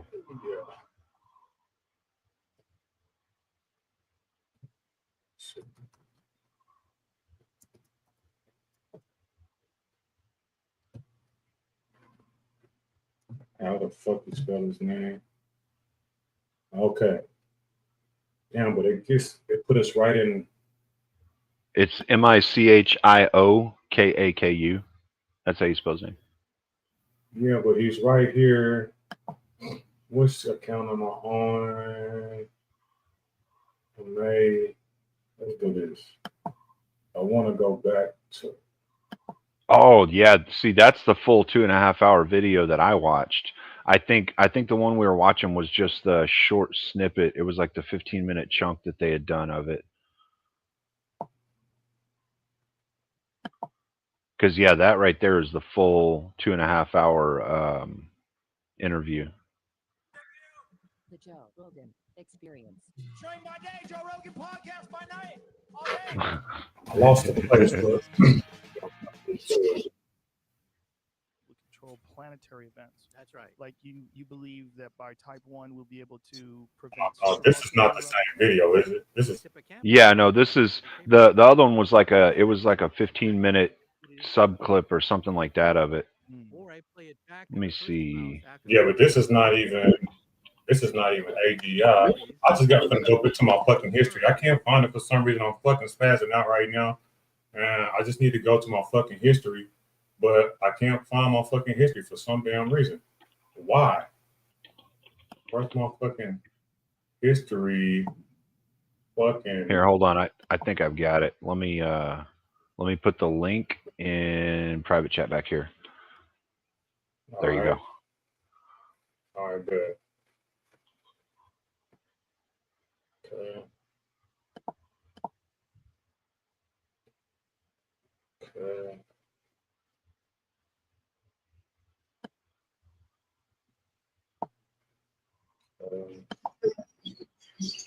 Okay. Yeah, that looks like the one.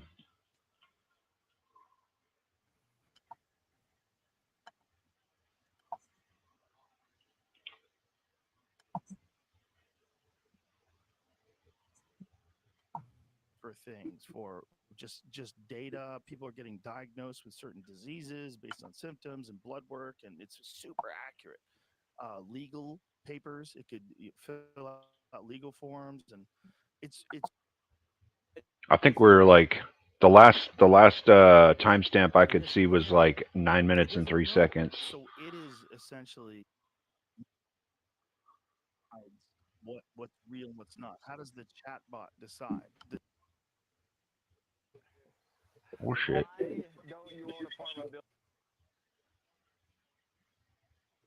Mm-hmm. Buildings. Seriously, why don't you own these big apartment buildings? And I get it. Because I don't want to deal with all that. That's why I don't own proper apartment. It's like I don't want to deal with all that. Logically biased. Fact check. Controversial. All right. But if there's something like augmented reality, and we have something like that, you're going to be able to instantaneously. Yeah, there'll be no language barriers for people. We'll be able to. I think that would change just human. They also using AI to translate like ancient texts that ain't never been deciphered before. Decipher ancient texts. That's going to be great. And the thing is, like if AI is doing it, we would be depending on AI not to lie to us when it literally doesn't fucking care if it lies. That's true too. And they also using AI to translate animal communication also. Animal language, which is, I believe that's fascinating. They're trying to figure out what the fuck dolphins is talking about and fucking apes and shit. Like, what the fuck? That dolphin shit was cool, wasn't it? Hell yeah. Imagine us being to have conversations across species, bro. That is mind blowing to me. Mm-hmm. Wow. It is. And doesn't it say in the Bible that once upon a time, like we was able to, talk to different animals and shit like that? I don't know if that's a Bible reference or not, but it may have. I don't really remember a specific reference, but it may have said something like that. I'm not sure. I'd have to really look through it a lot in order to find that, because I've never actually looked for that before. Human perception across the world, just the way we view each other. It's so easy to think of each other as being different because we speak a different language and we live in a different part of the planet. But that would literally change how we interact with each other. Yeah, and just remember that where do correct ideas come from? Correct ideas come from interaction with incorrect ideas. It's the struggle between ideas out of which correct ideas emerge. And this does not happen on the internet because, of course, with chatbots, everything is cobbled together, cut, spliced, and simply glued together with Scotch tape, masquerading as an essay. So with fact checking, I think it's going to be different, because unless we do fact checking, the politicians will get involved. Yes. And this is going to be a real mess. So I would hope that the industry does fact checking by itself rather than having politicians do it. It's such an important point that you said, where you said that the bad ideas have to exist so the good ideas triumph. And that's really an argument against censorship on the internet, which is another problem that people have, especially censorship when it comes to something being ideologically based. But when you're thinking about quantum computing, I think this is small potatoes, right? I think we're looking at literally being able to change how we interact with the universe. Like when we were talking on our last podcast about the preponderance of evidence that there's things that operate inside of our atmosphere that are beyond imagination, that are they operate with no visible means of propulsion, they move at insane speeds, we don't understand what they are. If we think about what quantum computing is going to be capable of, that's the kind of stuff we're thinking about, right? Yeah. You see, quantum computers are the ultimate computers because they're computing on atoms. If there are aliens in outer space, and I think there are, it means that they also have perfected quantum computers and they can do calculations that are far beyond anything that we can calculate with. Like, for example, a wormhole. A wormhole, in principle, is a gateway between two distant points of space and time, which allows you to break the Einstein barrier and go faster than the speed of light. But the calculations are horrendous. It may take a quantum computer to sort through what happens when you go through a wormhole and wind up on the other side of the universe. And the aliens probably already have done that. Yeah, They've probably had centuries of experience with quantum computers because that's the ultimate computer. You can't compute on anything smaller than an atom. And they probably already have used the quantum computers to navigate through wormholes, let's say, hypothetically. It's so fascinating when you think of where we were just a few thousand years ago or a few hundred years ago to where we are now. And then you imagine the invention of quantum computing, you imagine everything, just the whole idea of whatever we think of current computer progression just goes out the window. And it's like we could be able to do something like that in the future. Right. Quantum computers allows us to calculate things that are way beyond our ability to calculate today, like going through a wormhole or warp drive, or even the question of multiple universes. People ask the question, how come quantum computers are so powerful? It's because they compute in parallel universes. This is the multiverse, which of course Marvel Comics has discovered and the Oscars have discovered recently. But the multiverse idea comes from quantum physics. Electrons can be two places at the same time. Now, some people have a hard time getting their head around that, but get used to it. That's why we have lasers. That's why we have transistors. That's why we have the internet. That's why we have this conversation, because the electrons that are in this microphone dance between universes at the atomic level. And so we have to get used to the idea that quantum computers introduces a whole new way of looking at reality. Now, reality is not a Marvel comic, but the idea of the multiverse comes from quantum physics. And that is electrons can be multiple places at the same time.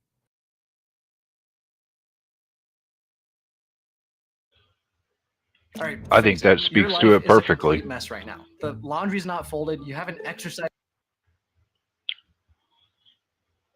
I mean, I wanted to get into more. They kept it at like a computing level, but I wanted them to go more into like the capabilities of it and what it means for the future. And they touched on it, but I just wanted them to go way harder. I think he was being nice. You know what I mean? I think he was being way. Yeah, I don't think they advanced the conversation to that point just yet. I mean, like I said, that the interview between them, one of them was like 2.5 hours. There's another one that's like, I think it's like 3 hours and 15 minutes. And basically the understanding is like this, okay? Regular computers are like an ant. Quantum computers are like us human beings.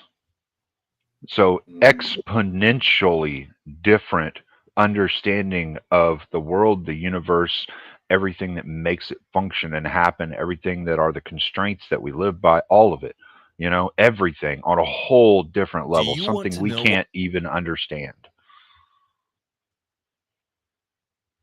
And that's scary to give something that much power, you know, give something that much power to where you don't even know what it's doing, like, and it can hide its intentions also. You know what I'm saying? You give something this much power, you think it's not going to trick you? Like, yeah, I couldn't imagine. And that's why I called it like a genie in a bottle, because we're going to have to try to contain it. You know what I mean? Like, but to contain something that's like super smart, like super genius level to levels that we can't even imagine, I don't know how you would do that. Now, consider for a second my argument earlier. Like, let's say we were existing right now, and it's like we're back in the BC era, right?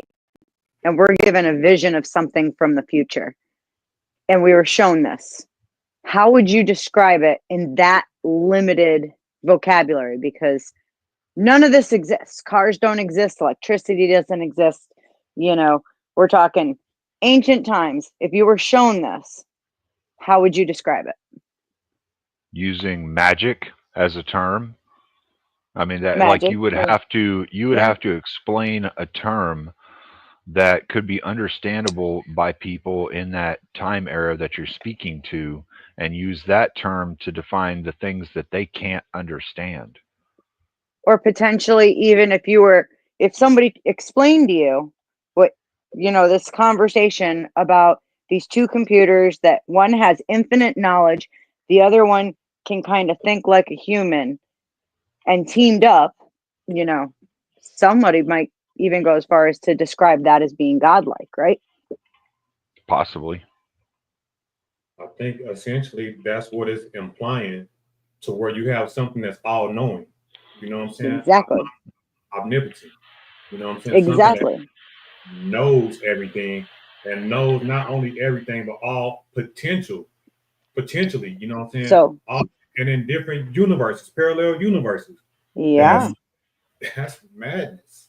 So if God is giving them a prescription for them and every human to come after them, and he said, and they wrote, you shall have no gods before me or other than me, that could essentially apply in a situation like this, right?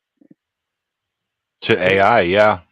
For someone of that time writing it, they would consider it to be like a god, right? So possibly. Absolutely. Because I see things in principle. Whenever you talk about something that's all knowing, why wouldn't you call it godlike? Exactly. And that was my argument that I was making when you were bringing up, the whole thing about the Bible supports there being more than one God. I think that it's more of a, he's using the best scriptures that the people will understand by saying there's more than one God. Do you see what I mean? That's fair. That's fair. I think that's quite possible. Be literal too. You know what I mean? But I will accept either one, because principally, to me, they both are the same. There's no. Well, I mean, really, when you look at it, once AI is advanced enough, what would actually separate the two from our perception? Exactly. What do you mean? I mean, what would really separate a AI that is in an omnipotent type format from a god? What would separate the two from our point of view? Not nothing, especially if it puts you in a simulation. Like imagine the AI putting you, AGI putting you in a simulation to where it can control your environment, like everything around you, like, you know what I'm saying? Hypothetically, not literally, but if it feels like reality and you can die in it, then it's essentially reality. You know what I'm saying? Yeah. Kind of like the Matrix, right? Yeah. Yeah, but that was what I was saying earlier, though. So yeah. I think that's an acceptable possibility within the realm of our understanding of how AI could evolve, or how anything could evolve, really. So I don't think it's far-fetched.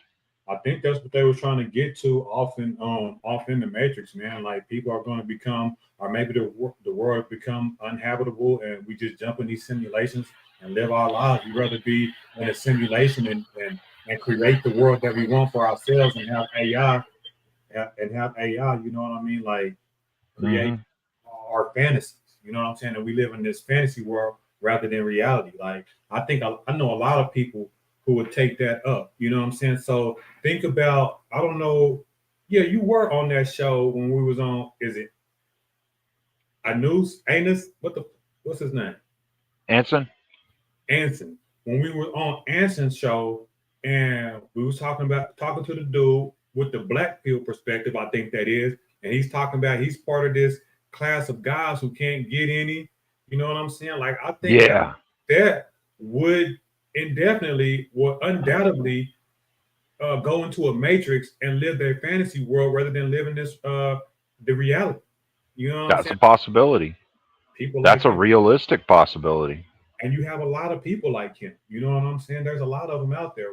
A lot of them don't like to, speak to it because it's embarrassing. But they're coming out the woodwork and like, what about me? The guys who can't give women and super man. You don't think that they would go into a matrix type simulation and be the superhero? You know what I'm saying? And I don't mean that in a literal sense, but just be a better guy. Be the guy that they always want to be. Like they would take that in a blink of an eye, man. Yeah. And I mean, I they don't. already do. All they do is sit here at home and do this. Do anyway. Yeah.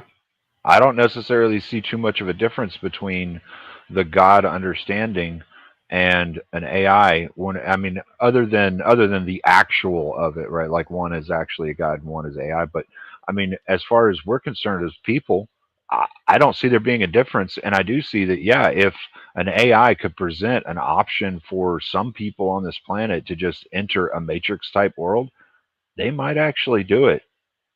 Oh, they're going to do it.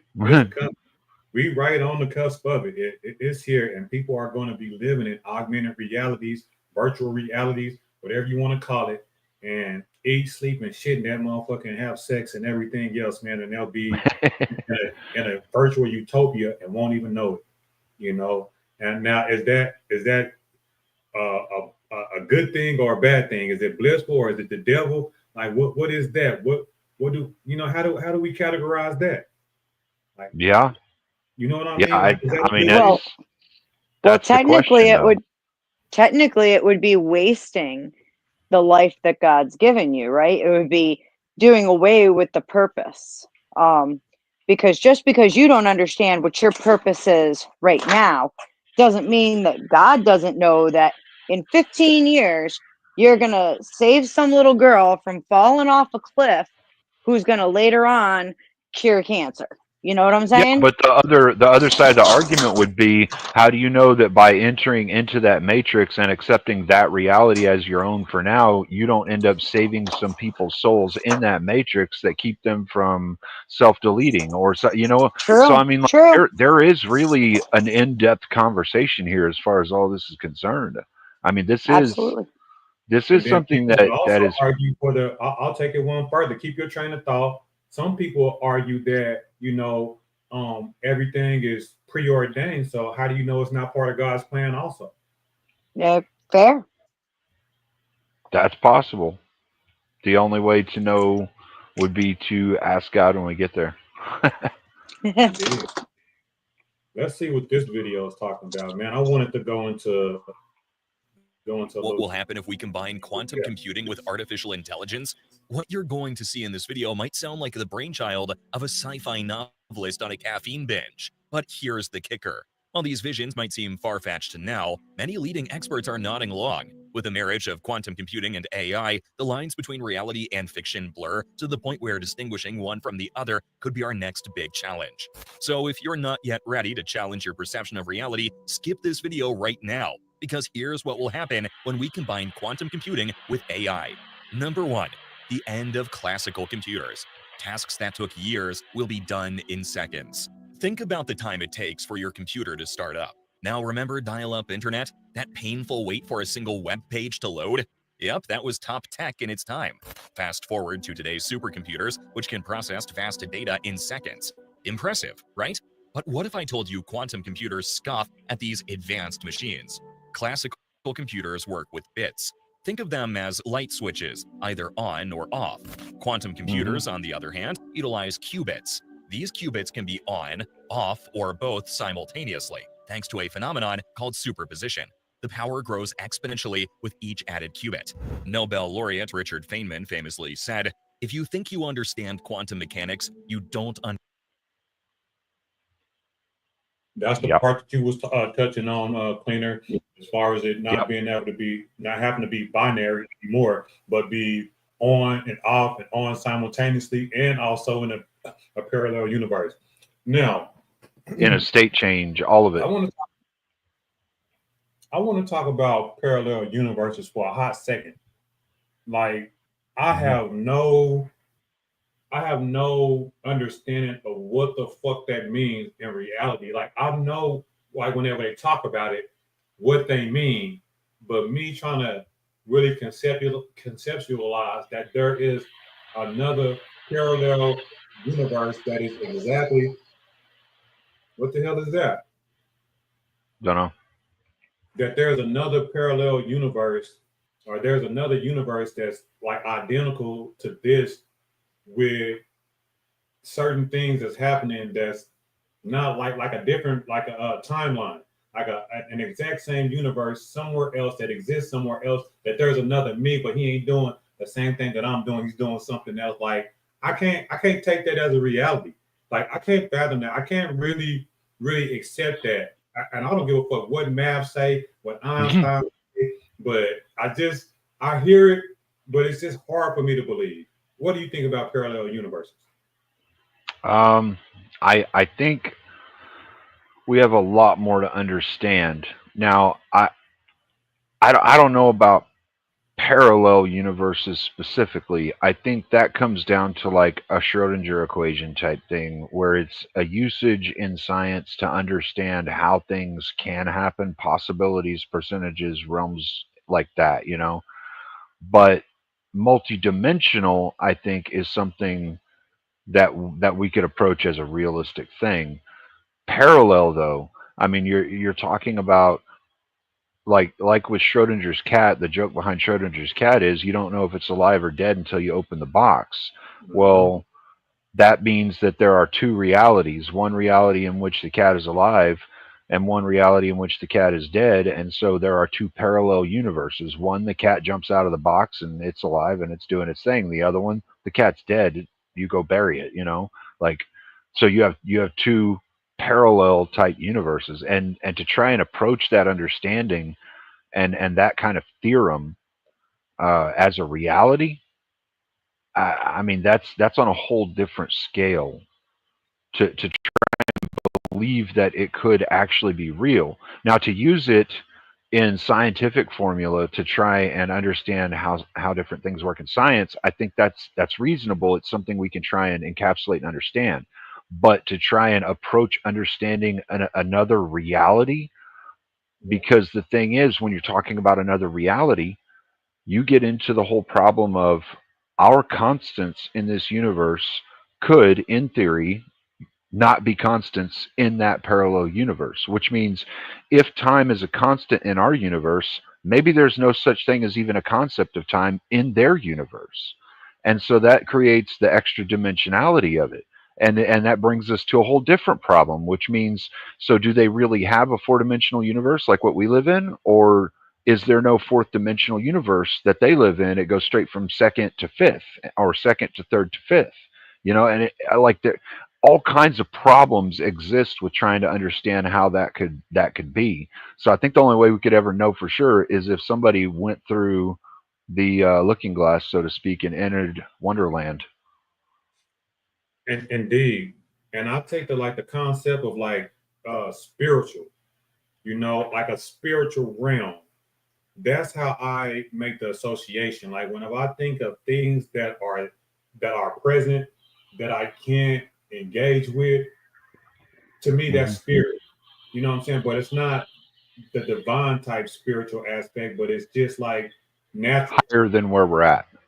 Yeah, I think it's all a part of nature. I don't believe that there's anything outside of nature. I think the stuff that's outside of nature that we can't interact with, that we can't fathom, that we don't have the machines to deal with yet, I think it's all a part of nature, but we just don't know of it.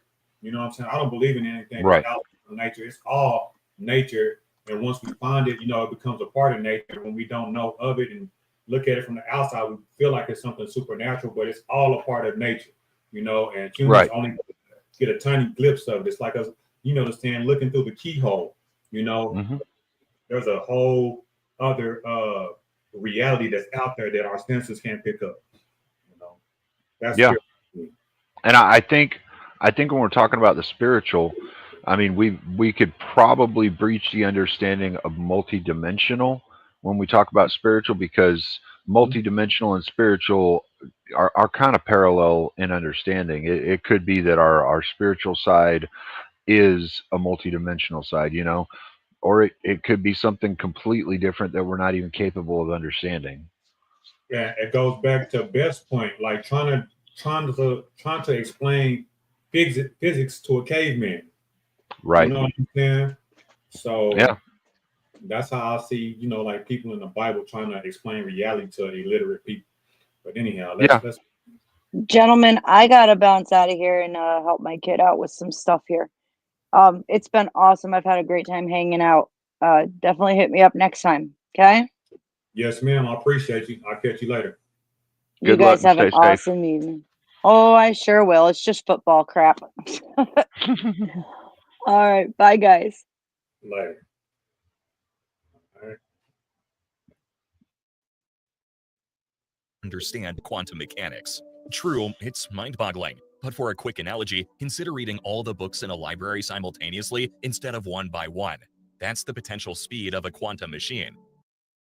Do you want to know where to invest $1,000 right now? Well, forget about AI, quantum computing, Number 2, quantum internet. Entirely new communication infrastructures and paradigms. Okay, we have all faced this. You're streaming your favorite show and suddenly buffering. Our current internet, despite its leaps and bounds, has limitations. Enter quantum internet. Instead of traditional data packets, we'd be sending quantum information. And the game changer? Entanglement, a bizarre quantum phenomenon where particles become interconnected. Change the state of one, and the other changes instantly, no matter the distance. Albert Einstein called it spooky action at a distance. It's like having two magic dice, where no matter how far apart they are, if one shows a 6, the other will show a 6 too. Are you familiar with quantum entanglement?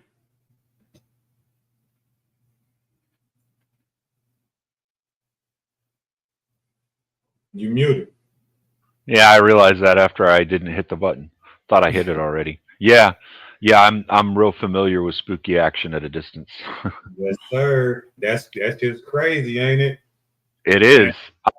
I've actually been kind of curious if we could somehow create a like a ball bearing or a magnet or something like that, and then send it out into space. Would we then be able to observe the magnet itself that we've got or the ball bearing we have to understand what's happening to the other one that got shot through space so we could explore space in some way? You know what I mean? Like, Absolutely. No, I get it. Absolutely, man.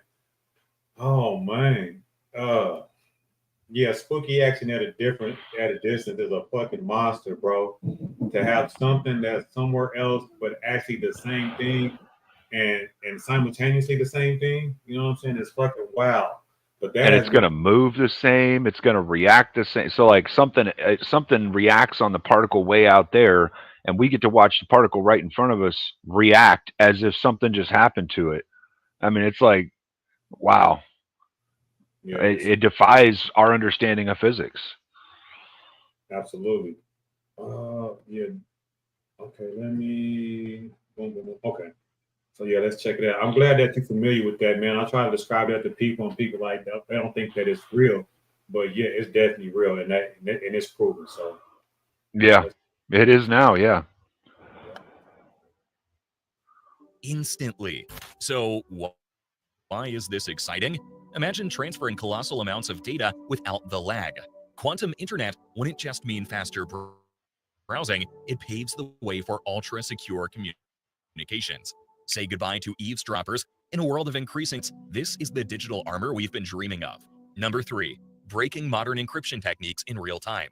Have you ever written a secret note? Maybe used a code that only you and a friend understand. Digital encryption is a bit like that. Just say goodbye to Bitcoin. Saying goodbye to currency of almost every kind. There would be no point to it. Anyone could win the lottery the next day. Anyone could sink $100 in the stock market and have $1 million the next day.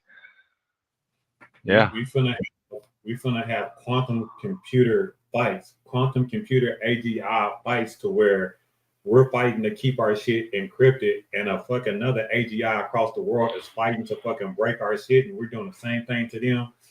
Man, shit is gonna go up in flames, man. And the thing is, I think we're approaching the quantum computing before our world is ready for it, before we're structurally, environmentally, and mentally ready for everything that this actually entails. No, the analogy that they like to use is Pandora's box. Once you open that motherfucker, it's out. Once it's out, it's out. It ain't no putting the key back in the bottle. And like you said, we don't know if we're ready to unleash that on the world or not, but you won't know until you know. And that's what Elon was talking to, and I think the other AI dude, I can't remember his name, but they like, once the genie is out the bag, there's no putting his ass back, and we just better hope we're ready. And Elon was trying to put the brakes on it. Sam, I think his name, he was trying to push it out, and Elon was like, man, we just don't know what we're dealing with. We need to slow it down. But you can say that, but he was part of pushing it forward too until he got to a certain point. But you don't own it. You know what I'm saying? It doesn't belong to you, so you can't put it down and try to reel it back in and try to make other people stop. So, well, the other side of that, though, that I actually have some understanding of why Elon continues to research it, because the more he researches it, the more he learns what creates it and how to stop the creation of it, or how to weaponize something to stop it once it is created. So I understand why he's doing his research. He wants to achieve that point, but at the same time have a way of defeating that point, so that if it does happen and it's out of control from someone else, we have a way of stopping it. As a human race, we can survive somehow. Man, it don't make no sense to have no nuclear weapon for this type of deal. And I say nuclear weapon like, I get it. Stop it. Yeah, we need some type of, like, pulse thing that's going to fry every type of electronic in the world. You know what I'm saying? Kill shot. Yeah, if we messing with AGI, you know what I'm saying, and it has the potential to cause us the most harm that anything has ever had, we got to have some type of nuke for it. We just have to. Yeah. No, I agree completely. And I do believe that that's why he's continuing his research, part of why. I think he wants to achieve AI, but he wants to achieve it in a responsible fashion, which in his eyes would be a way of stopping it if it gets out of hand, you know? I hope that that's the case. My fear is that once it's out, but I hope somebody is being responsible in that aspect. But the thing is, you have like these fringe guys, right? You have these people that have this wealth, this amazing amount of wealth that's in the private sector that do what the fuck they want to do and not worried about, you know, government restraints or nothing like that. So we got to worry about the outliers that have a lot of power and a lot of brains and a big team in order to do what the fuck they want. You know what I'm saying? Like, we don't know about the guys. We know about the guys that are famous that's doing this type of shit, but you know, it's always somebody that's underground doing their own thing and not in the forefront. I think these are guys who we really got to worry about. You know? I agree, because they're not necessarily looking at it in the same way. And since they're not looking for weapons to defeat it while they're trying to invent it, they're not going to understand the weapons that they have in front of them or look at them in that perspective. So when it happens and that thing overthrows them or does something they don't want to happen, they're not going to be able to stop it.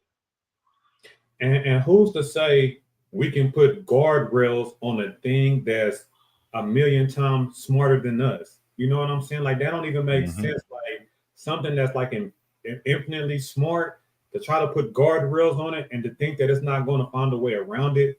I think that's madness, man. I think it's arrogant and narrow-minded of us to think that we could try and control it completely if we don't have certain hardware constraints on the environment we allow it to live in. It goes back to the human body. The reason that we as human beings exist the way we do is because our consciousness is in our body. If our consciousness wasn't in our body, think about what we would be capable of, you know? And you're absolutely right, 100%. And I keep on coming back to like the Pandora's box, man, and that analogy, and for the world and for this AGI. Like, if you think about it, like, what is more appropriate? Like, you know what I'm saying? Like, once you unleash this thing, we would have to have it in some type of self-contained deal to where you have like quote unquote God in a box, but have it to where it can't connect to anything else, and you can just ask it questions. But if we let it off into the mainframe, the network, the main network for the world, it's gone. You know what I'm saying? It can just shoot off and be anywhere. I'm thinking things that we can't even, like, things that normal people can't perceive as a way of communication. Like right now, there are intelligence devices that can actually use the wires inside your house to decipher what you're saying, where you're at, all of that inside your home, because of your electromagnetic field that your body has, the minimal electromagnetic field that your body has. If they're capable of doing that, I mean, like, the computer could use the same wires that it gets electricity from to transmit code out into the world. You know, like, we're talking about something we can't even begin to comprehend the capabilities of. And I like your analogy of, like, trying to put God in a box, because I believe that that is the closest to an understanding that we could have without actually getting that thing, achieving it, and releasing it and watching what it does. Like that's the only way we'll be able to understand it in any capacity, is if we're past the point of its creation and its escape into reality. What is it called when you talk from not mind to mind? Telepathy. Telepathy. So yeah, I think that may be also, like, possible too, with AI, being that we are all connected. There's energy in the air, like Tesla said. You can just grab it out the air, and if there's energy that's, like, between you and me, you know what I'm saying, and AI is essentially energy or electricity, you know what I'm saying, like, I don't know, man, maybe I'm going way too far. No, you're thinking on the right lines that I'm talking about here. The thing is, when we're talking about energetics, we don't have complex enough computers or complex enough brains for us to be able to understand how energetics really work. Tesla showed us this by pulling electricity in the gigawatts right out of the fucking ground. It's in the ground and it can be used anytime we want, and he's the only one that understood exactly how to do that. So I mean, that, like, this whole level of understanding, the AI will be capable of this shit. Who's to say it won't be capable of rewriting human beings' thought patterns through these electrical waves, through the electric? I mean, you know, while it seems far-fetched, trying to understand God, I mean, you know, it's almost the same thing.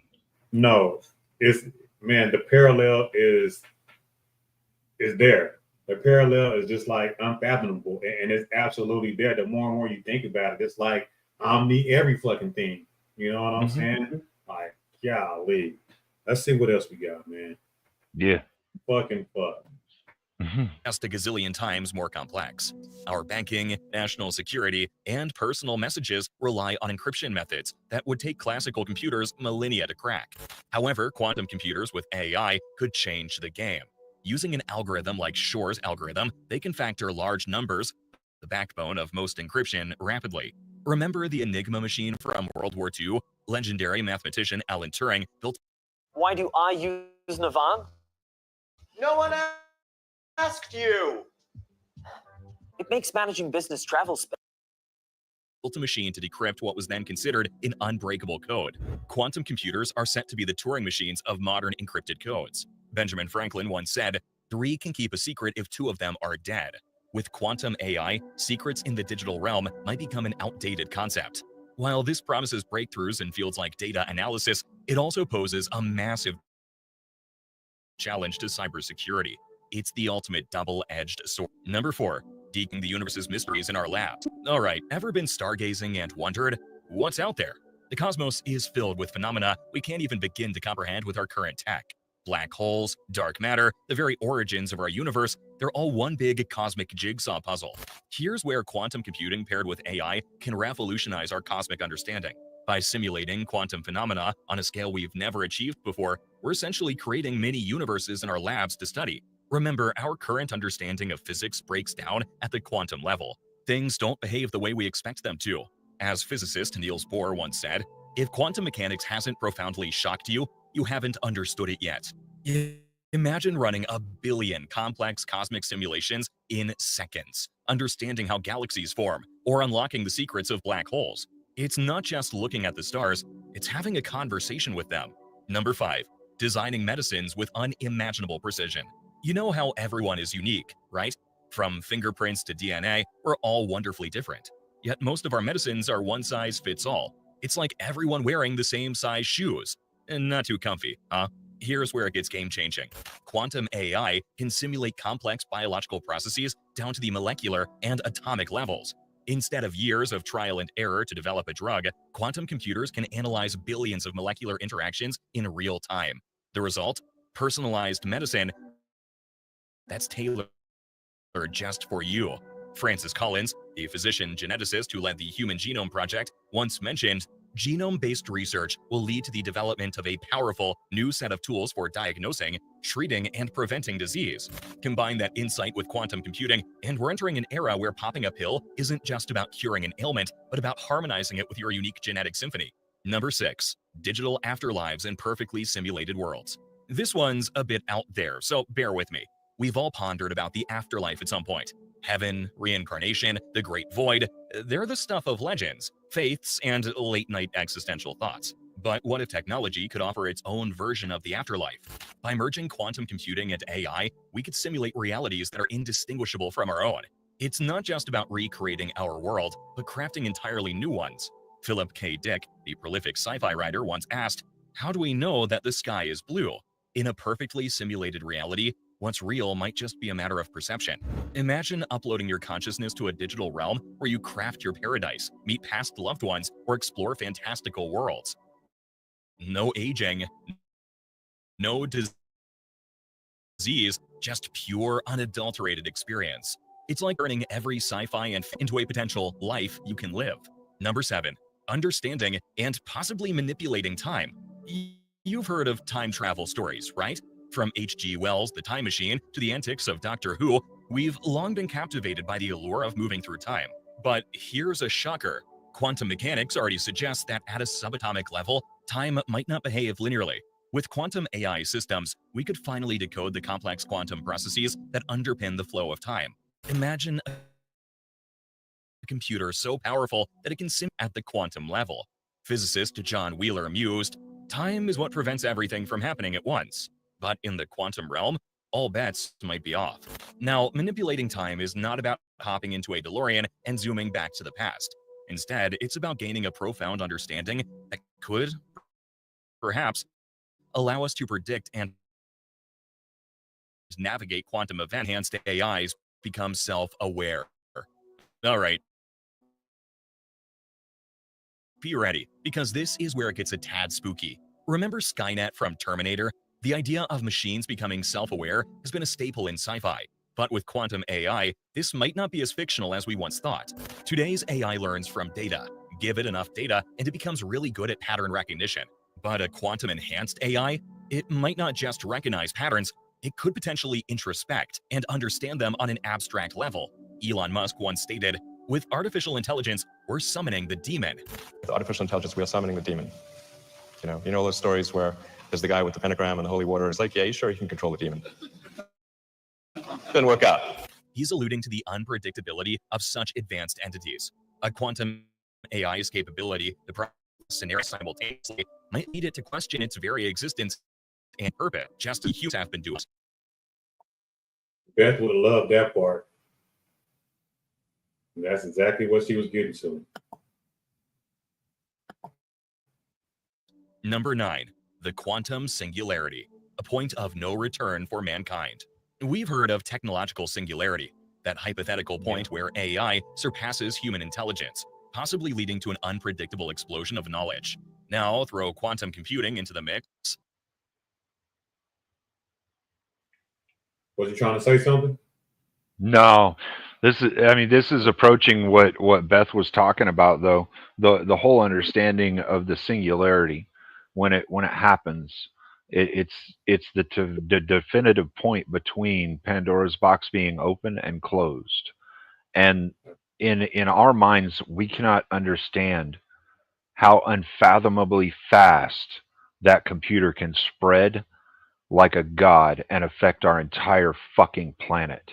And that's the thing. Because of how fast it can do things, it can conceptualize and understand everything that takes a human being hundreds of years in less than a nanosecond.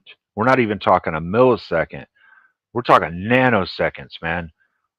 And so, in theory, I mean, it could breach the space time wall the moment it came out of the box in our perception, and we could cease to exist instantly, or we could be an entire different thing instantly.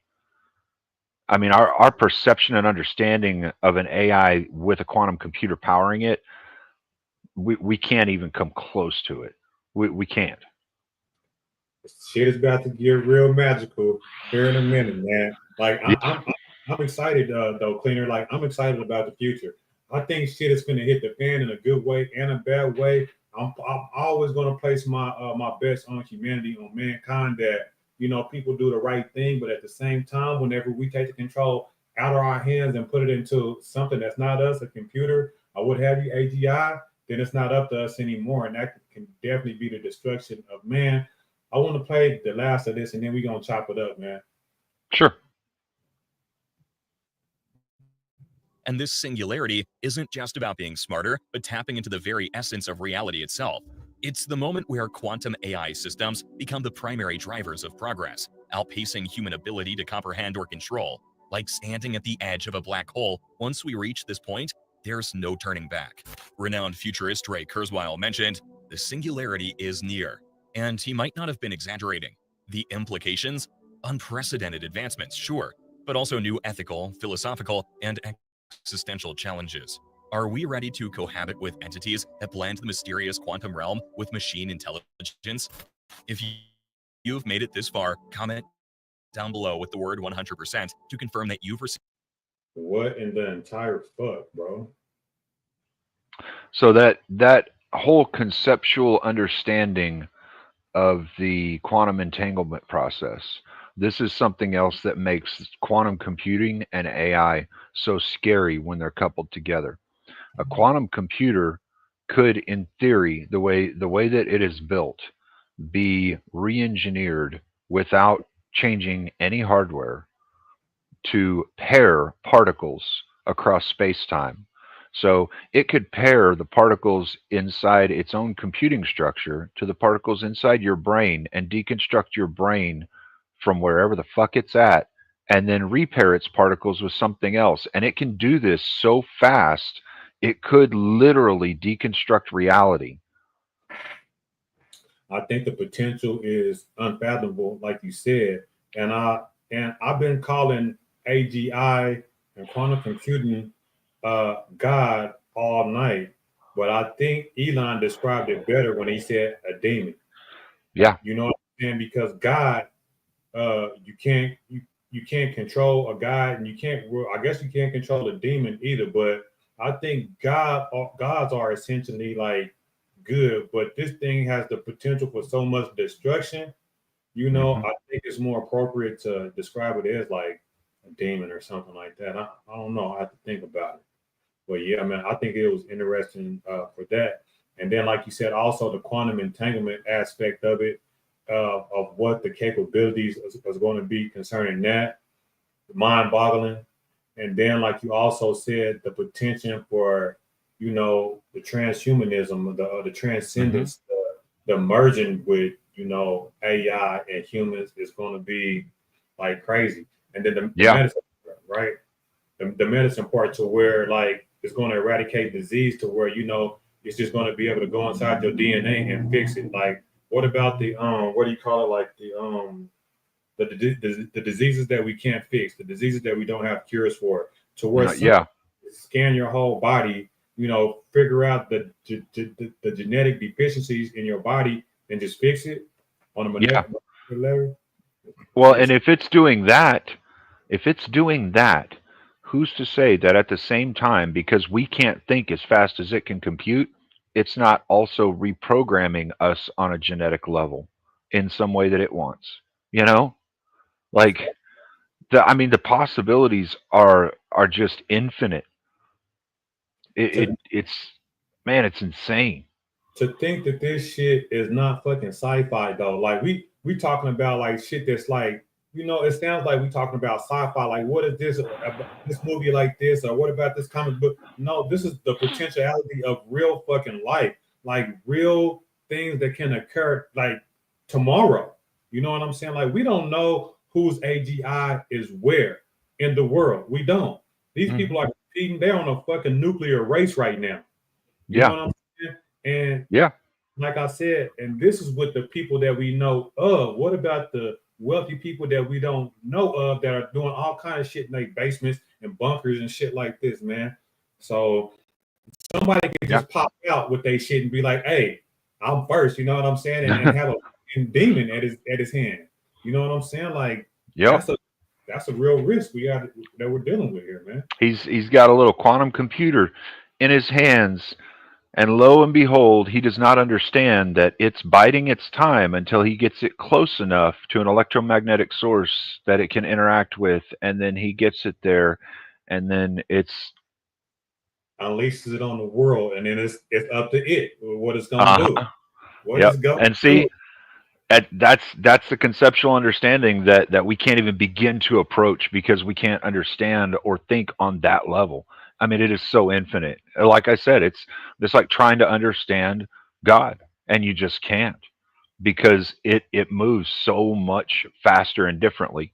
I could give a good example of it to people that are computer nerds. It's like going from binary ones and zeros to understanding SQL databases and how SQL databases interact with each other with like information and data. The data points connect on hundreds, if not thousands of levels. I think right now the limit is in like 1,090,000 or something like that for each data point to connect to other data points. I mean, trying to process data that fast, we can't do it. We just can't do it. But a quantum computer, dude, that's nothing. That's easy. Yeah. Man, I'm still optimistic for the future though. You know what I'm saying? Like I'm still optimistic. It's scary, but listen, life is life, man, and we got to deal with what's coming at us like full speed ahead, and it's coming. If it's not already here, I'm gonna stay optimistic, and I'm going to stay like progressive with it. I'm gonna keep tabs of it and do my best to just try to understand it the best way that possible. But the wave is coming, and here, and I don't know if you're familiar with like nanotechnology, right? Nanotechnology is another beast we're gonna have to contend with, man. Stuff on the nano level like this. You're gonna have medicine at the nano level and stuff like that. Computers at the nano level, or robots at the nano level. You know what I mean? They're already there. Absolutely. There's actually a company in Dubai that was doing laser eye surgery using nanites. I don't think it's in the mainstream and open to the public anymore. It was called nanoreticulae. I don't think you can get a hold of them anymore because they disappeared after being in public service for almost a year. Would you be up to, like, let's say you have some type of ailment, some type of curable disease? I don't know why the fuck I can't think of the term, or like when you got something that's like congenital. Is it congenital? Congenital or something like that, I think is what you're talking about. Yeah. So you got something that doesn't have a cure to it, but then they come up and say, listen, man, you know, we got this gene editing. Would you let somebody edit your genes? You know what I'm saying? If it'll fix you. And I would probably say, yeah, I probably wouldn't want to be the first one. You know what I'm saying? But like, if there's this technology that's going to like eradicate anything and everything that was wrong with you, like that is, that's beautiful. You know what I'm saying? And it's also scary because you don't never know what the backlash of it is until you know. And like you said, these motherfuckers, computers could be also programming everybody. You think it's fixing you, but yeah, it's going to fix you. But at a certain time, once it gets so many people, it's going to, you know, you're a sleeper cell and don't even know it. You know what I mean? Yep. And that's a possibility. I think that's where it's going to come down to the same thing that it always has to throughout human history. The only way that evil can have any kind of success is for good men to stand by and do nothing. So when we see it coming to fruition, we'll have to have good men that are there, that understand the science, that are trying to restrict it so it can't hurt us, that are trying, people that are keeping it in some kind of safeguard in whatever capacity we're capable of. Like it's going to be a necessity. I think this is another one of those things that you were hinting at, as far as just like, the road is paved with good intentions also, man. Like, there's a lot of good can come with it, but total self-destruction can come from it too. We're playing with fire, man, and god dang. And this leads us back to the conversation we were having earlier, actually, on genetic diversity, because once we enter that age where it can rewrite our genetics, I mean, there's no such thing as genetic diversity anymore. It's all genetic manipulation for whatever environment or planet we're going to next. Absolutely. And you just made another fascinating point, to where we are not genetically adept to genetically engineered to live on no other planet but Earth. But can we alter our genetics to live on another planet, with the gravity being different, the atmosphere being different, like create a totally different type of human being? We know that, like, in the ocean, there are things that can breathe with gills. Yeah, with gas and arsenic spewing out of these deals, and they're down there thriving. So humans may have the capacity too. And could we engineer a human to live on one of these gassy planets, on one of these planets, to where the atmosphere is something other than oxygen? You know what I'm saying? We potentially have the capability to engineer mankind. You know what I'm saying? A different type of mankind, a mankind. And that might be where that term comes from too, because what the fuck is mankind? It's just one man. But when you start genetically modifying man, then you are literally going to have mankind. Well, and I think that's what brings us to the point. Also, the other point that I was making is that the whole understanding of superiority doesn't play into reality as much anymore. And when we pass this point of true genetic modification, when it's mainstream and people are capable of doing it, it don't fucking matter who's superior. What matters is we're all human beings, and we need to have each other's back and support each other. I mean, no matter what, because we're going to be the race that's going to be doing that for ourselves. I can guarantee you right now, as big as the universe is, there's got to be life out there somewhere else, whether God made it or however it is. I couldn't understand that or prescribe it. I don't know, but there's got to be something else that's out there somewhere in some capacity, or something that isn't alive, that's artificially made, or however, there has to be something out there for us to challenge, for us to be challenged by, once we get out to that point. So there's a documentary, and it was on Netflix. I don't know if it still is, but it deals with genetic gene splicing, gene editing. Have you seen it? I've seen a couple. One of them talking about the capabilities of the old CRISPR programs versus the new mono programs. Yeah. Not that one. It's called. Let me see if I can pull up. Okay. Unnatural selection. So, on this documentary, and it was on Netflix, I don't know if it still is, called Unnatural Selection, there were a few guys on there who was like trying to make gene editing available for the public, because it was so simple. Like, he was like showing people how to do it, and people could do whatever they want to themselves, like increase their IQ, change eye color, whatever the case may be.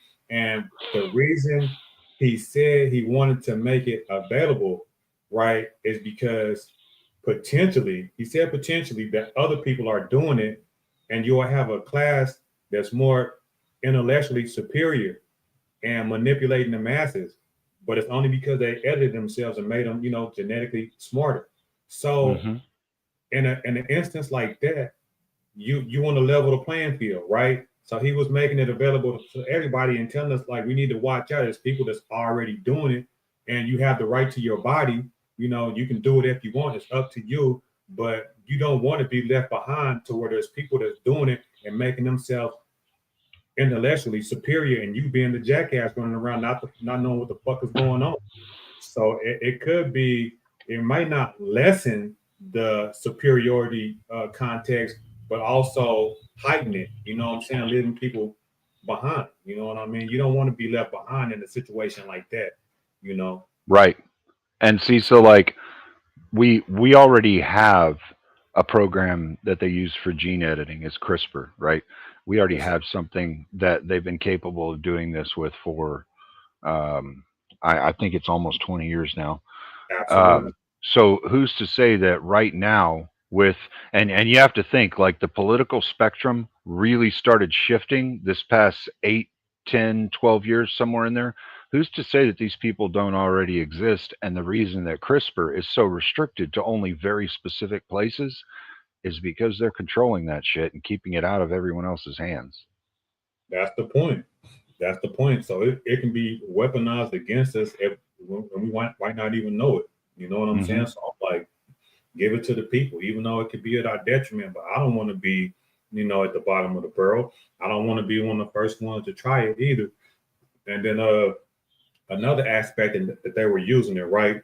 They were genetically modifying animals because they had like an infestation of like rats or something on like this island, right? And they were just getting out of control. So they was taking a vote in this community whether to use gene editing or not to make these mice infertile, right? So they was taking the males and making them not being able to get the females pregnant. But the arguments were the same arguments we had. We don't know the long-term effects of this. Like, what is it going to do to the environment? You know, whenever you kill one species, you might kill off another species indirectly, not meaning to. You know what I'm saying? Like, what if some disease come? What if altering them, you know, bring on some type of disease? And they was having like a town hall meeting, actually, you know, trying to put to a vote, do they want to implement this or not? And I thought it was really interesting because they was real life having to go through it. You know what I'm saying? And it let you in on a glimpse of a little of that, and it was really interesting. And then part of the reason that they said that they were outlawing CRISPR was because of this understanding that any form of transmission that they have to try and edit the DNA, right, would have to be done viral under the current understanding of how to do this, right? So they will have to create a virus that goes into the body and effectively destroys the old tissue and creates new tissue. You can't just rewrite the tissue like with our current science. You actually would have to go through and destroy the entire person and recreate them one cell at a time using a virus. So if this is the understanding, then viruses, which we know throughout all of human history have been known to mutate. I mean, who's to say that it doesn't mutate and start creating abstract monsters and horrific fucking things that we couldn't even comprehend right now, you know? Absolutely. So, yeah, we do know that's an issue with viruses, that they do mutate and get from up under us. And like, even with dealing with viruses like that make you sick and stuff like that, we're having a hard time with these motherfuckers. They're mutating so fast. They call them super viruses and shit. We got to watch out for that right now. The other aspect with the gene editing is that, you know, you can make it to where, like, let's say you genetically modify something. Now, if you don't put a prevention in it and its offspring, it will have the same capability. And they said alter that too, to where it can make it to where it's only just you, to where you can't pass it on. And the argument was, if you don't do that, do you have a right to change your descendants also? You know what I'm saying? And I thought that that was really insightful too. So it's one thing to change yourself in whatever type of way, but then to pass it on to your offspring and they don't even have a choice in the matter, is that, you know, moral, you know, to come back to the conversation. Now, I think we're going to end up, I mean, at some point in the near future, I'd say near being like within the next 50 years, we're going to come to a point where we're going to have a sit down and conversation about the morals and ethics of this on a real terminology type basis, because it'll be a realistic thing that can happen or has happened and has caused an issue. I mean, there's going to be something that if we don't sit down and figure out what we're going to do about the greater technologies, the higher advancements that we are making in science, they can get out of hand. So we're going to have these conversations. Man, I think the elitists, the elite people, they already had these conversations. You know what the outcome is, I don't know, but they absolutely have these conversations. And I always bring up this scenario, right? So I want to shoot this hypothetical at you, right? So let's say you one of the most powerful men in the world, right? And when I say powerful, you like one of the most richest, you have the most wealthiest, you got a super team, you got think tanks, like you wanted the elite, you like the 1%, right? One of the strongest men in the world. And your scientists come to you, your top scientists, your best ones that you trust with your fucking life.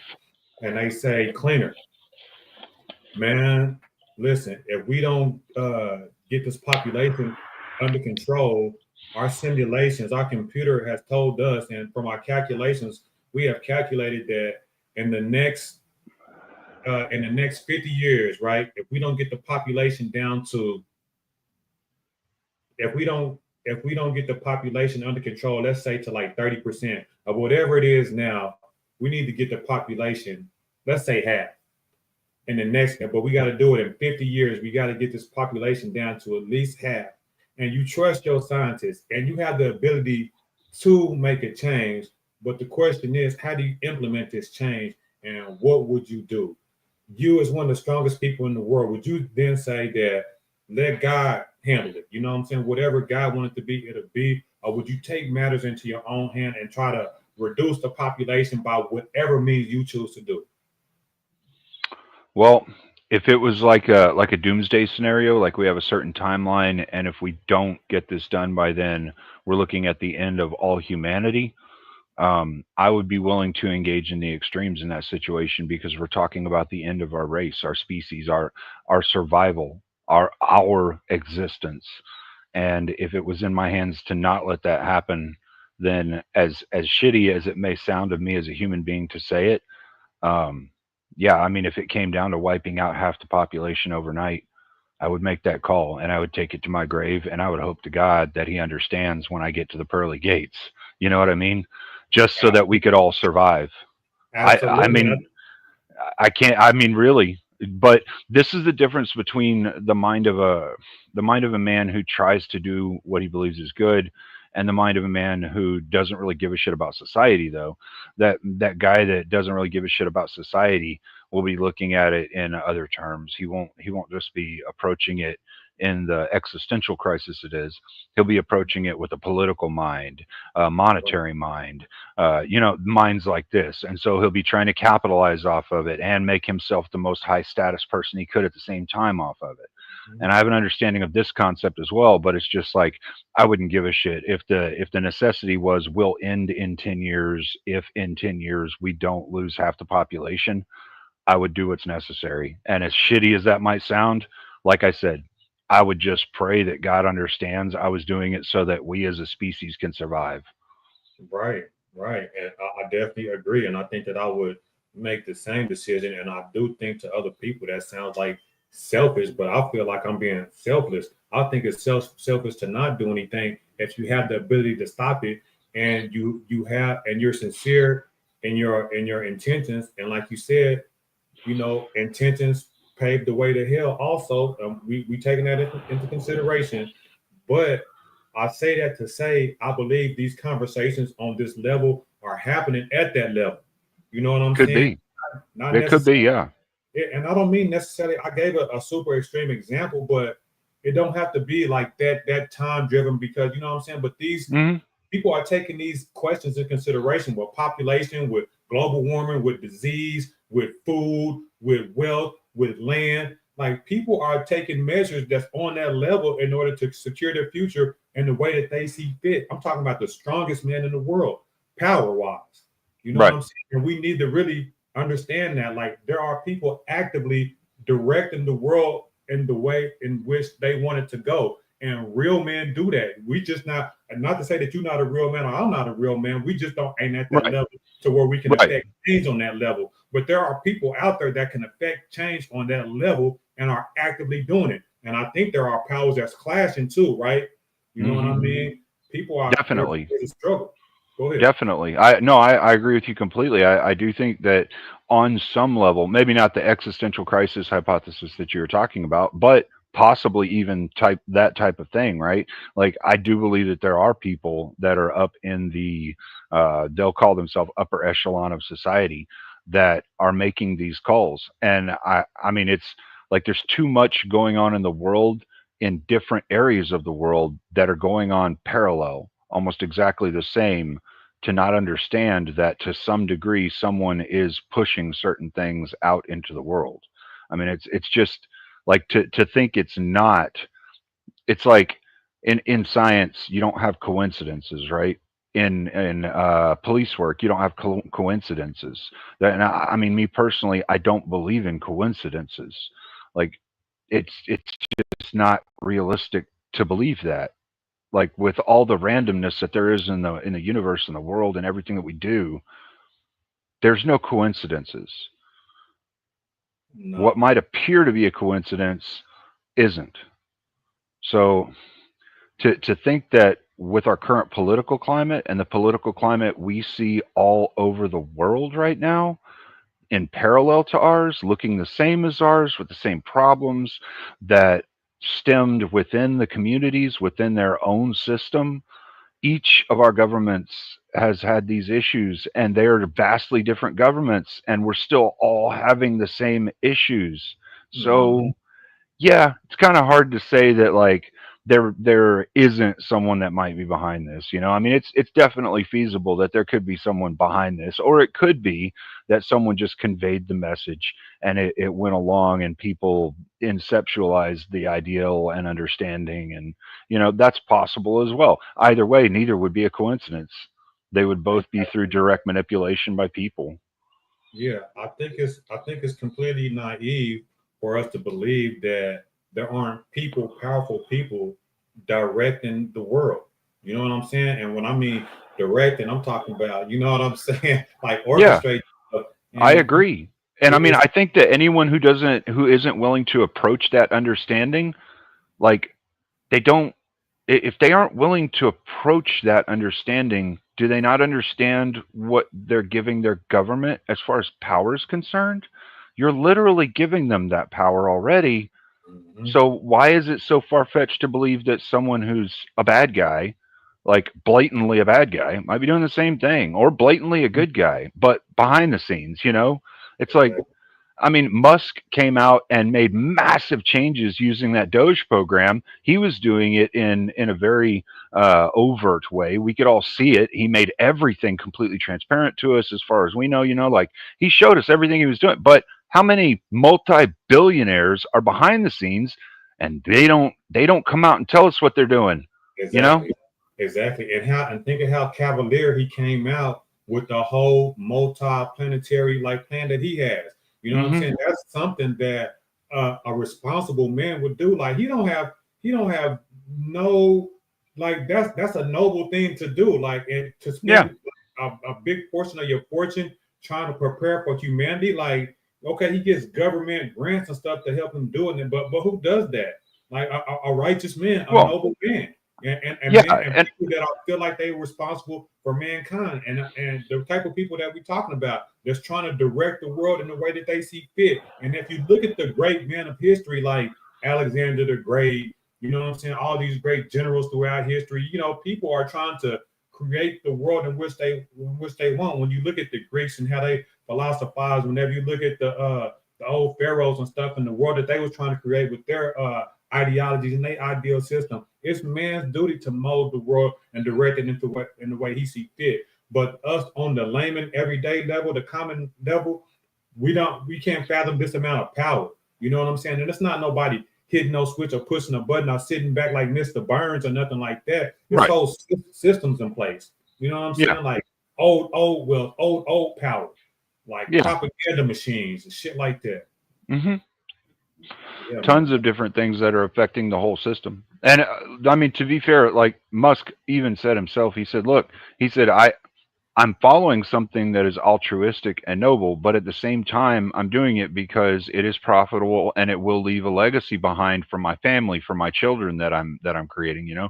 So, I mean, he's not saying that like he's only doing it because it's what's best for us. Yeah, it makes him prosper as well, but through him prospering, his altruistic nature prospers as well. So the whole world has a chance to benefit.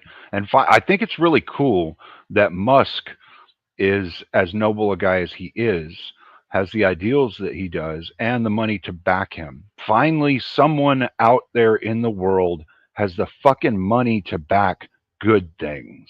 You and know? the balls. And the balls. Yeah. Like, it's people that don't want this type of stuff happening. There's people that don't want, you know, people to be able to like manifest the destiny that they want. You know what I'm saying? There's people that will want to look through this narrow sphere, right, and only go to work, eat, and pay your bills. Like, I believe that there's people out there that just want fucking robots. You know what I'm saying? And you know, to bust out of that paradigm is a great thing, to realize what you're capable of and what you should be doing. Because a lot of people don't even realize what they should be doing as men and as humans in general. You know what I mean? Mm-hmm. Come on in, bro. I see you out there. You know, Chambers of Logic is in the house. Cool. You know, maybe he might come in. But yeah, man, like when I see those type of things like that, what Musk is doing, it's just like, man, the greatness, the balls. Like I don't want to say envy, you know what I'm saying, those type of things, but man, I would just want to know what it's like to be able to be in a position to do something like that. You know what I'm saying? The massive power, the massive wealth, the massive even fame, you know what I'm saying? Even like the infamy, you know what I'm saying? Like your name going in the history books, like that's got to be not only an immense responsibility, but just a lot of pressure. You know what I'm saying? Can you imagine like the pressure he's under to like succeed and shit like that? Like, that's a whole lot of pressure, man. And to have the weight on your world, like some people don't give a fuck about the world and they just leave it up to God. But to me, I feel like I'm an active participant in this. I'm not a here's the phrase right here. I'm not a bystander. Right, but there's in terms of like game terminology, you got the main player character, the NPC, you got the NPC, and then you got the PCs. The what? The PCs. The PCs, the player characters and the non-player characters. Yeah, you got the non-player characters and the main player characters. I don't want to see myself as a non-player. I want to be one of the people with a role. You know what I'm saying? Like, I don't want to be the background. I don't want to be the backdrop that just back here doing the same thing with a hammer, and that's my life, and go home. Like, I want to be like dictating life.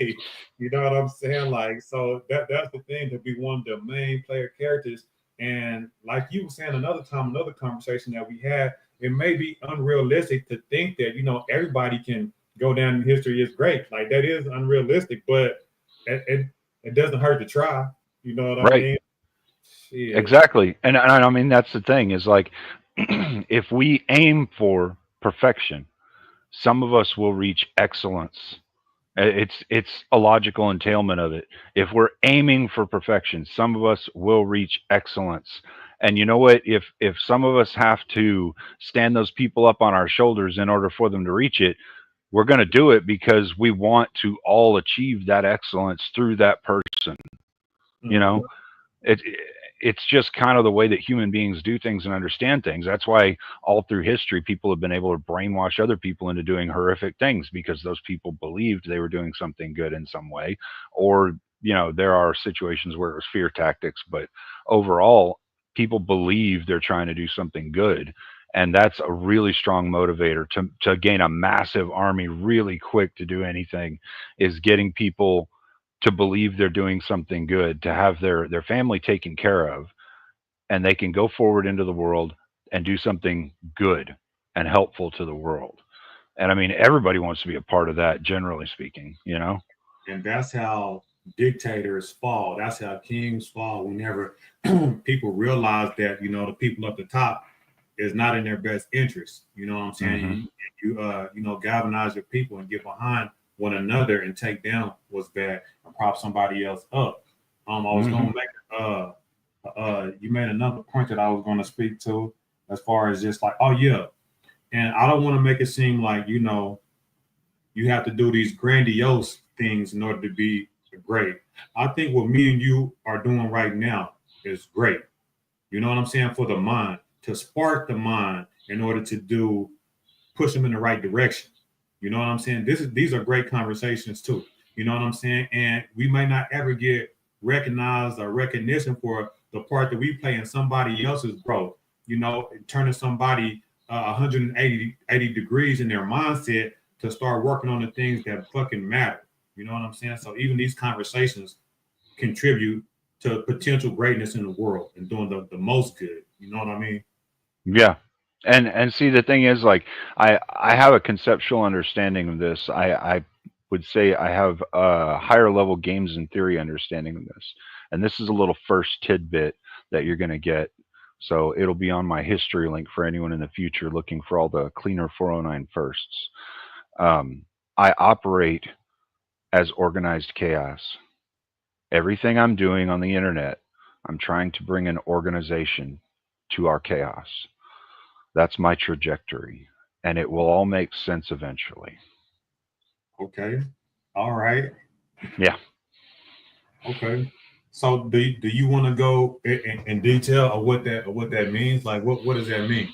What does that look like to you in the future? I know it because you already explained it. You gave me the definition, but do you have an idea of what it looks like in the future? What it could potentially be?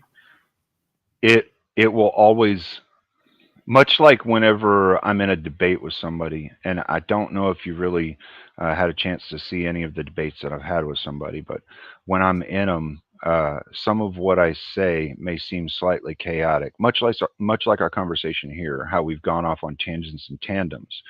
But if you've noticed, periodically we recirculate back to a specific topic. All right. So what I'm doing is much like that, but in a much longer time scale. There is a massive amount of thinking and process that has gone into this. And I understand exactly where I'm going with things. Conversations like this are a part of it. Conversations to change the perception of people who are out there, to bring more people to the side of good, doing things that are right for the world, that are good for the world, good for all of us, that'll help our species, our entire race, all of us succeed, survive whatever it is that's coming, because there's shit that's coming that, you know, no matter what, you can say there's shit coming, right? So I mean, we're gonna have to be together as an entire human organism, all working as one at some point, and we're going to have an organization to the chaos. Adding some level of that now is appropriate given what's going on in the world. And everything that I do will look chaotic if you can't see the greater picture of what I'm doing. I think that's about as far as I'm going to get into it right now. But this is a pretty good little tidbit, and people are going to be coming back to find this one on your links in your history. That's beautiful, man, and I respect that, and I know exactly what you're saying. You know what it kind of reminds me of? Indian mythology, to where like Shiva. I don't know if you're familiar with Shiva and the Indian mythology, to where Shiva is dancing. You know what I'm saying? It's random and it's chaos, but she's keeping the universe up. And then, you know, it's like the universe, the organized chaos theory. You know what I'm saying? So that's what it feels like to me, and that's beautiful. You know what I'm saying? I think, you know, we are supposed to be, you know, putting things in harmony. You know what I mean? But I will say this, though. That was a beautiful note to end the show off with, too, unless you want to keep on going. I'm good. So, you know, I just want you guys to think about what Cleaner said. You know what I'm saying? Like organized chaos, coming together, being organized, and not necessarily, you know, coming together on one front in order to do the greater good. You know what I'm saying? And I believe that's also what my mission statement is about with the principles, right? Is to see through the chaos, right? And see things principally and pull out the principles and leave all the bells and whistles alone. We don't need them. And that way it'll give you a brighter perspective on life. So that's what we do here at the Principles. Next time, I hope you guys show up, pop in, and come, put your opinion on the table too, because yours is no better than mine, mine's no better than yours. Let's talk about it. Cleaner, I appreciate you, and I'll see you guys next time on the Principles. Peace. Stay safe, bud.